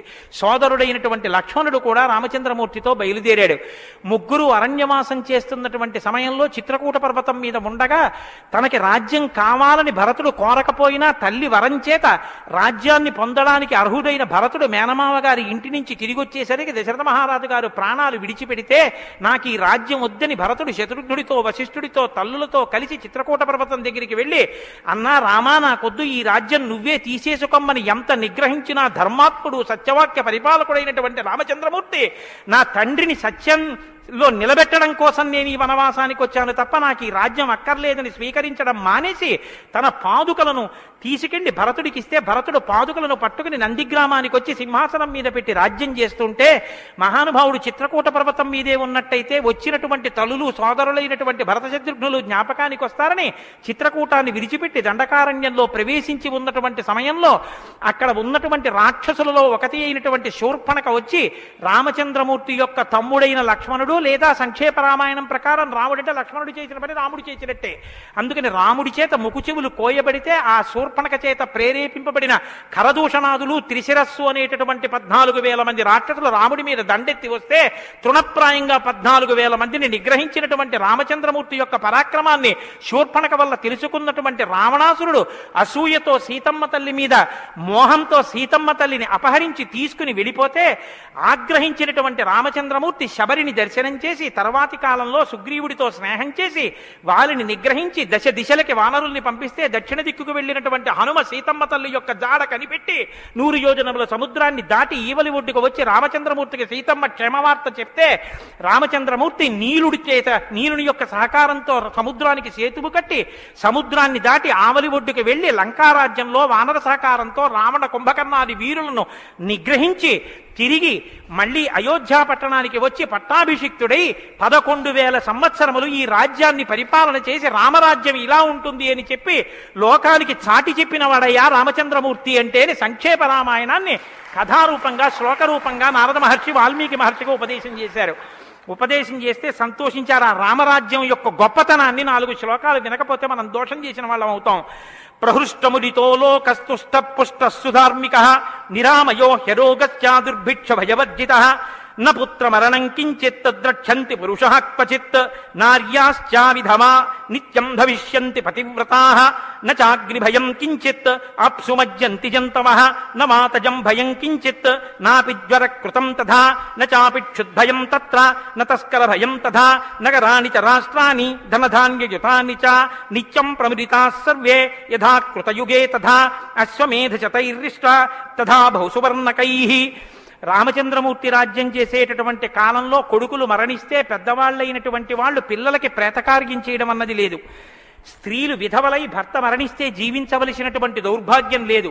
అందరూ పసుపు కుంకాలతో భర్త చేతుల మీద వెళ్ళిపోయేవారు. ఎక్కడ అగ్నిభయం ఉండేది కాదు. జంతువులు నీళ్లలో మునిగి మరణించడం అనేటటువంటిది ఉండేది కాదు. వాతభయం కానీ, అనారోగ్యాలు కానీ, జ్వరాలు ఏర్పడడం కానీ, భయంకరమైన వ్యాధులు పటమరించడం కానీ, దొంగతనం కానీ, క్షుద్బాధ కానీ, ఆకలితో అలమటించడం కానీ, అశాంతి కానీ లోకంలో ఎక్కడా లేవు. అశ్వమేధాది యాగములను చేసి ఎంతో మంది బ్రాహ్మణులకి బంగారాన్ని దానం చేశాడు. గవాం కోట్యయుతం దత్వా బ్రహ్మలోకం ప్రయాస్యతి అసంఖ్యేయం ధనం దత్వా బ్రాహ్మణేభ్యో మహాయశాః. కొన్ని కోట్ల గోవులు దానం చేశాడు. కొన్ని కోట్ల బంగారు నాణెములు దానం చేశాడు. 10 వర్ష సహస్రాణి 10 వర్ష శతాని చ రామో రాజ్యముపాసిత్వా బ్రహ్మలోకం గమిష్యతి. రామో రాజ్యముపాసిత్వ, రాజ్యాన్ని ఉపాసన చేశాడు మహానుభావుడు. అంత గొప్ప పరిపాలన చేసి 11,000 సంవత్సరముల పరిపాలన తర్వాత బ్రహ్మలోకాన్ని చేరుకున్నాడు. ఇదం పవిత్రం పాపఘ్నం పుణ్యం వేదైశ్చ సంహితం. ఈ రామాయణ కథ ఉన్నదే, ఈ రామాయణ కథ పాపములనన్నిటినీ పోగొడుతుంది. ఇది వేదములతో సమానమైనది. యప్పటే రామచరితం సర్వపాపై ప్రముచ్యతే. ఎవరు ఈ రామ కథని వింటున్నారో వాళ్ళకి సర్వ పాపములు తొలగిపోతాయి. సత్యం సత్యం పునఃసత్యం, ఇందులో అనుమానమేమీ లేదు. ఏతదాఖ్యానమాయుష్యం పఠన్ రామాయణం నరః. ఎవరు ఈ రామాయణాన్ని చదువుకుంటున్నారో వింటున్నారో వాళ్ళకి ఆయుష్యం నిలబడుతుంది, అపమృత్యు దోషం తొలగిపోతుంది. సపుత్ర పౌత్ర సగణః ప్రేత్య స్వర్గే మహీయతే. పుత్రుల్ని, కొడుకుల్ని, మనవల్ని చూసిన తర్వాత 3 తరాలు చూసిన తర్వాత సంతోషంతో సుఖశాంతులతో ఇహమనందు జీవించి ఆఖర్ర తేలికగా శరీరం నుంచి ప్రాణం విడిపోయి జీవుడు సంతోషంగా భగవన్నామం చెప్తూ స్వర్గలోకాన్ని చేరుకుంటాడు. ఇంతటి గొప్ప అనుభూతిని, ఐశ్వర్యాన్ని అనుగ్రహించగలిగినటువంటి శక్తి కలిగినటువంటిది రామాయణం. కాబట్టి ఎల్లరూ ఈ రామాయణాన్ని చదువుకోవాలి, వినాలి, ధరించాలి అని నారద మహర్షి వాల్మీకి మహర్షికి చెప్తే తదేక ధ్యానంతో ఆ మాలామంత్రంగా వినపడిన సంక్షేప రామాయణాన్ని విని పొంగిపోయిన హృదయంతో తన్మయత్వంతో ఉన్నటువంటి వాల్మీకి మహర్షి యొక్క స్థితి దగ్గర ఇవాల్టి ఉపన్యాసాన్ని పూర్తి చేస్తున్నారు. రేపటి రోజున అసలు ఎలా ఆవిర్భవించిందో, తన్మయత్వంలో ఉన్న వాల్మీకి మహర్షి ఎలా బయలుదేరారో, రామాయణం ఎలా వచ్చిందో, ఏం జరిగిందో ఆ విషయాన్ని మీకు మనవి చేసి రామాయణ కథా ప్రారంభం చేసే అనుగ్రహాన్ని రామచంద్ర ప్రభు నాకు కృపచేయుగాక. రేపు ఖచ్చితంగా 6 గంటల 30 నిమిషాలకి కథా ప్రారంభం అయిపోతుంది. లేకపోతే 7 రోజుల్లో బాలకాండ పూర్తి కాదు. కాబట్టి మంగళాశాసనపరై మదాచార్య పురోగమై సర్వైశ్చ పూర్వైరాచార్యై సత్కృతాయాస్తు మంగళం. మంగళం కోసలేంద్రాయ మహనీయ గుణాత్మనే చక్రవర్తి తనూజాయ సర్వభౌమాయ మంగళం ఉమాకాంతాయ కాంతాయ కామితార్థప్రదాయినే శ్రీగిరీశాయ దేవాయ మలినాథాయ మంగళం కరచరణకృతం వా కర్మవాక్కాయజం వా శ్రవణనైనజం వా మానసం వా పరాధం విహితం వా సర్వమేత్తక్షమస్వా శివ శివ కరుణాబ్ధే శ్రీ మహాదేవ శంభో సర్వం శ్రీ ఉమామహేశ్వర పరబ్రహ్మార్పణమస్తు. స్వస్తి. అయ్యా దయచేసి ఏమండి అందరూ ఒక్క నిమిషం కూర్చోండి. కలియుగంలో అత్యంత పవిత్రమైంది అని కదా నేను మీతో మనవి చేశాను రామనామం గురించి. శ్రీరామాయణం వినడం ఒక మహద్భాగ్యం. నన్ను నమ్మండి, నేను చెప్తున్నానని నేను చెప్పట్లేదు. జీవితంలో రామాయణం వినడం అనేటటువంటిది కొన్ని కోట్ల కోట్ల కోట్ల జన్మల తర్వాత లభించేటటువంటి అదృష్టం. అందున సంపూర్ణ రామాయణం బాలకాండ నుంచి పట్టాభిషేకం వరకు ఏకబిగిన మండల కాలం రామాయణం వినడం అనేటటువంటిది సంభవం అయ్యేటటువంటి విషయం కాదు. అది కేవలం పూర్వపుణ్యం రామానుగ్రహం ఉంటేనే సాధ్యమయ్యేటటువంటి విషయం. అటువంటి రామ కథ విన్న తరువాత మనం కేవలం లేచి వెళ్ళిపోవడం వల్ల ప్రయోజనం కన్నా రామనామాన్ని చెప్పి వెడితే చాలా బాగుంటుంది. రామనామం కేవలం రామ అనడం కన్నా పెద్దలు మనకు ఒక మార్గాన్ని ఇచ్చారు. రామ రామ రామ అని 3 మాటలంటే ఆ రోజున వాళ్ళు విష్ణు సహస్రం చెప్పిన ఫలితం. అది ఇంట్లో అంటేనే అంత ఫలితం ఇస్తే ఒక దేవాలయ ప్రాంగణంలో, అది జగద్గురు పీఠ ప్రాంగణంలో ఎంత శక్తివంతం ఆలోచించండి. అందుకే రామ రామ రామ 1000 ఎలా అవుతుందని మీకు అనుమానం ఉండొచ్చు. అక్షరాల్ని అంకెల్లోకి మార్చే సంప్రదాయం ఉంది. 2 మా 5 రామ రామ రామ అంటే 2 5 2 × 5 × 2 × 5 × 2 × 5 2 5 10 10 2 20 20 100 100 200 200 1000 సహస్రనామ తత్తుల్యం రామనామ వరాననే. కాబట్టి శ్రీరామ రామ రామ అంటే విష్ణు సహస్రం చెప్పి వెళ్ళిపోయినట్టు. కాబట్టి నేను మకుటం అంటూ ఉంటాను. మకుటం మీరందరూ కానీ నేను దానికి వివరణం ఒకటి అంటూ ఉంటాను. మీరు మీ అందరూ కూడా చక్కగాను రామనామము రామనామము రమ్యమైనది రామనామము అని మీరంటారు. ఉండండి ఉండండి, మీ త్వర చాలా గొప్పది. అలా అంటే రామనామము రామనామము రమ్యమైనది రామనామము అలా అన్నప్పుడు 3 మాటలు రామ రామ రామ అంటారు. మీరు ఎన్ని మాటలు అన్నారో అన్ని మాటలు విష్ణు సహస్రం చెప్పింది. పైగా మీరు ఒకటి గుర్తు పెట్టుకోండి, నేను పూర్తి విశ్వాసంతో చెప్తున్నాను. వ్యక్తిగత అనుభవాలు వేదికల మీద చెప్పడం నాకు ఇష్టం ఉండదు. శ్రీరామాయణం జరగడానికి అందరికన్నా ముందే స్వామి హనుమ వస్తారు. అందుకే రామాయణం చెప్పేటప్పుడు హనుమ కోసం ఒక ఆసనం వేస్తారు. ప్రచ్ఛన్న రూపంలో వచ్చి కూర్చుంటారు. అదిగో ఆ ఆసనం, అది రామచంద్రమూర్తి పాదాల దగ్గర ఖాళీగా ఉంచిన ఆసనం ఎవరికంటే హనుమ కొరకు. దాని మీద వారు కూర్చుంటారు. అందుకే పుష్పాలంకారంతో శోభింపచేస్తారు. ఆయనకి ఆ పూలహారం వేశాను. రామనామం చెప్తుంటే ఆయన ఇలా చూస్తూ ఎవరా రామనామం చెప్తున్నారో పొంగిపోతారట. రాముడు హనుమ ప్రీతి పొందేస్తారు. ఎంత అసలు సీతమ్మ పరవశించిపోతుంది. నేను మీకు ఇప్పుడే చెప్పాను, వాక్కు ఉన్నది ఒక్క మనుష్య జన్మకే. అది మన భాగ్య విశేషం చెప్పగలగడం. రోజు అలా అని మీతో నేనేం గంట సేపు చెప్పించను. ఒక్క 11 పర్యాయాలు అందులో నాకు ఏది అనిపించాలనిపిస్తే అవి అనిపిస్తూ ఉంటాను. నేను వివరణతో కూడిన మాట అంటాను, మీరు రామనామము రామనామము రమ్యమైనది రామనామము. నేను గొప్పకి చెప్పట్లేదు, మీతో మాట మనవి చేస్తా. నేను అయ్యప్ప స్వామి దేవాలయంలో సంపూర్ణ రామాయణ ప్రవచనం చేసిన రోజుల్లో ఇది అనిపించేవాళ్ళం. రామాయణం అయిపోయిన తర్వాత రామాయణం సీడీలు ప్రపంచవ్యాప్తంగా అన్ని దేశాలకి వెళ్ళాయి. అయితే అమెరికా నుంచి నాకు ఫోన్లు వచ్చాయి, గురుగారు ఒక్కసారి వినండి అని. వాళ్ళు ప్రతిరోజు రామాయణం వినేటప్పుడు ఖాళీ కుర్చీ వేసి టేప్ రికార్డర్ పెట్టి 6:25 అవుతుంటే కోటేశ్వరరావు ఉపన్యాసానికి వస్తున్నారని భావన చేసుకుని వాళ్ళు టేప్ రికార్డర్ ఆన్ చేసి ఉపన్యాసం వినేసి నేను చెప్తుంటే వాళ్ళు రామనామం చెప్తూ అమెరికాలో వాళ్ళందరూ కలిసి పట్టాభిషేకానికి ఊరేగింపుగా ఉపన్యాసంలో ఎలా చెప్పానో అలా వెళ్ళి పట్టాభిషేకం చేస్తూ వాళ్ళు ఫోన్లో నాకు వినిపించారు. ఎందుకని అంటే నేను సముద్రం దాటి రాను అన్నాను. అందుకని నేను వెళ్ళలేదు పాపం చూడ్డానికి. కానీ ప్రపంచంలో ఎన్ని దేశాలలోనో అలా చెప్పుకుని ఎన్ని కోట్ల రామనామం జరిగిందో, ఎన్ని చోట్ల పట్టాభిషేకాలు జరిగాయో. మళ్ళీ ఆనాడు సంపూర్ణ రామాయణం చెప్పించాడు రామచంద్ర ప్రభు.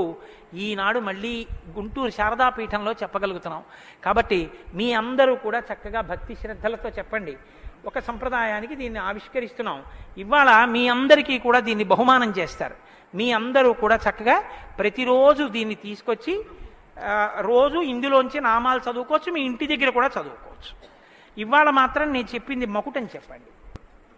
108 నామాల్లో సంపూర్ణ రామాయణం నామరామాయణం అని ఇది కూడా మీకు బహుమానం చేస్తున్నారు. ఇది కూడా మీరు చదువుకోవచ్చు. శ్రీరామనామము రామనామము రమ్యమైనది రామనామము రామనామము దారి నుంటిగా నడచు వారికి తోడు నీడే రామనామము రామనామము రామనామము రమ్యమైనది రామనామము నారదాది మహామునీంద్రులు నమ్మినది శ్రీరామనామము రామనామము రామనామము రమ్యమైనది రామనామము కోరికొలచిన వారికెల్లను కొంగు బంగరు రామనామము రామనామము రామనామము రమ్యమైనది రామనామము అండపిండ బ్రహ్మాండములకు ఆధారమైనది రామనామము రామనామము రామనామము రమ్యమైనది రామనామము బ్రహ్మ సత్యము జగన్మిథ్యాభావమే శ్రీరామనామము రామనామము రామనామము రమ్యమైనది రామనామము ఆంజనేయుని వంటి భక్తులకాశ్రయము రామనామము రామనామము రామనామము రమ్యమైనది రామనామము రాకడయు పోకడయు లేనిది రమ్యమైనది రామనామము రామనామము రామనామము రమ్యమైనది రామనామము నిర్వికారము నిర్వికల్పము నిర్గుణము శ్రీరామనామము రామనామము రామనామము రమ్యమైనది రామనామము జీవితంబున నిత్య జపముగ చేయవలె శ్రీరామనామము రామనామము రామనామము రమ్యమైనది రామనామము నిజ స్వరూపము బోధకంబగు తారకము శ్రీరామనామము రామనామము రామనామము రమ్యమైనది రామనామము వేదవాక్య ప్రమాణములచే అలరుచున్నది శ్రీరామనామము రామనామము రామనామము రమ్యమైనది రామనామము తల్లివలె రక్షించు సుజనుల నెల్ల కాలము రామనామము రామనామము రామనామము రమ్యమైనది రామనామము మంగళంబగు భక్తితో పాడిన శుభకరంబగు శ్రీరామనామము రామనామము రామనామము రమ్యమైనది రామనామము. స్వస్తి. రేపు 6:30 తిరిగి ప్రవచనాన్ని ప్రారంభం చేద్దాం.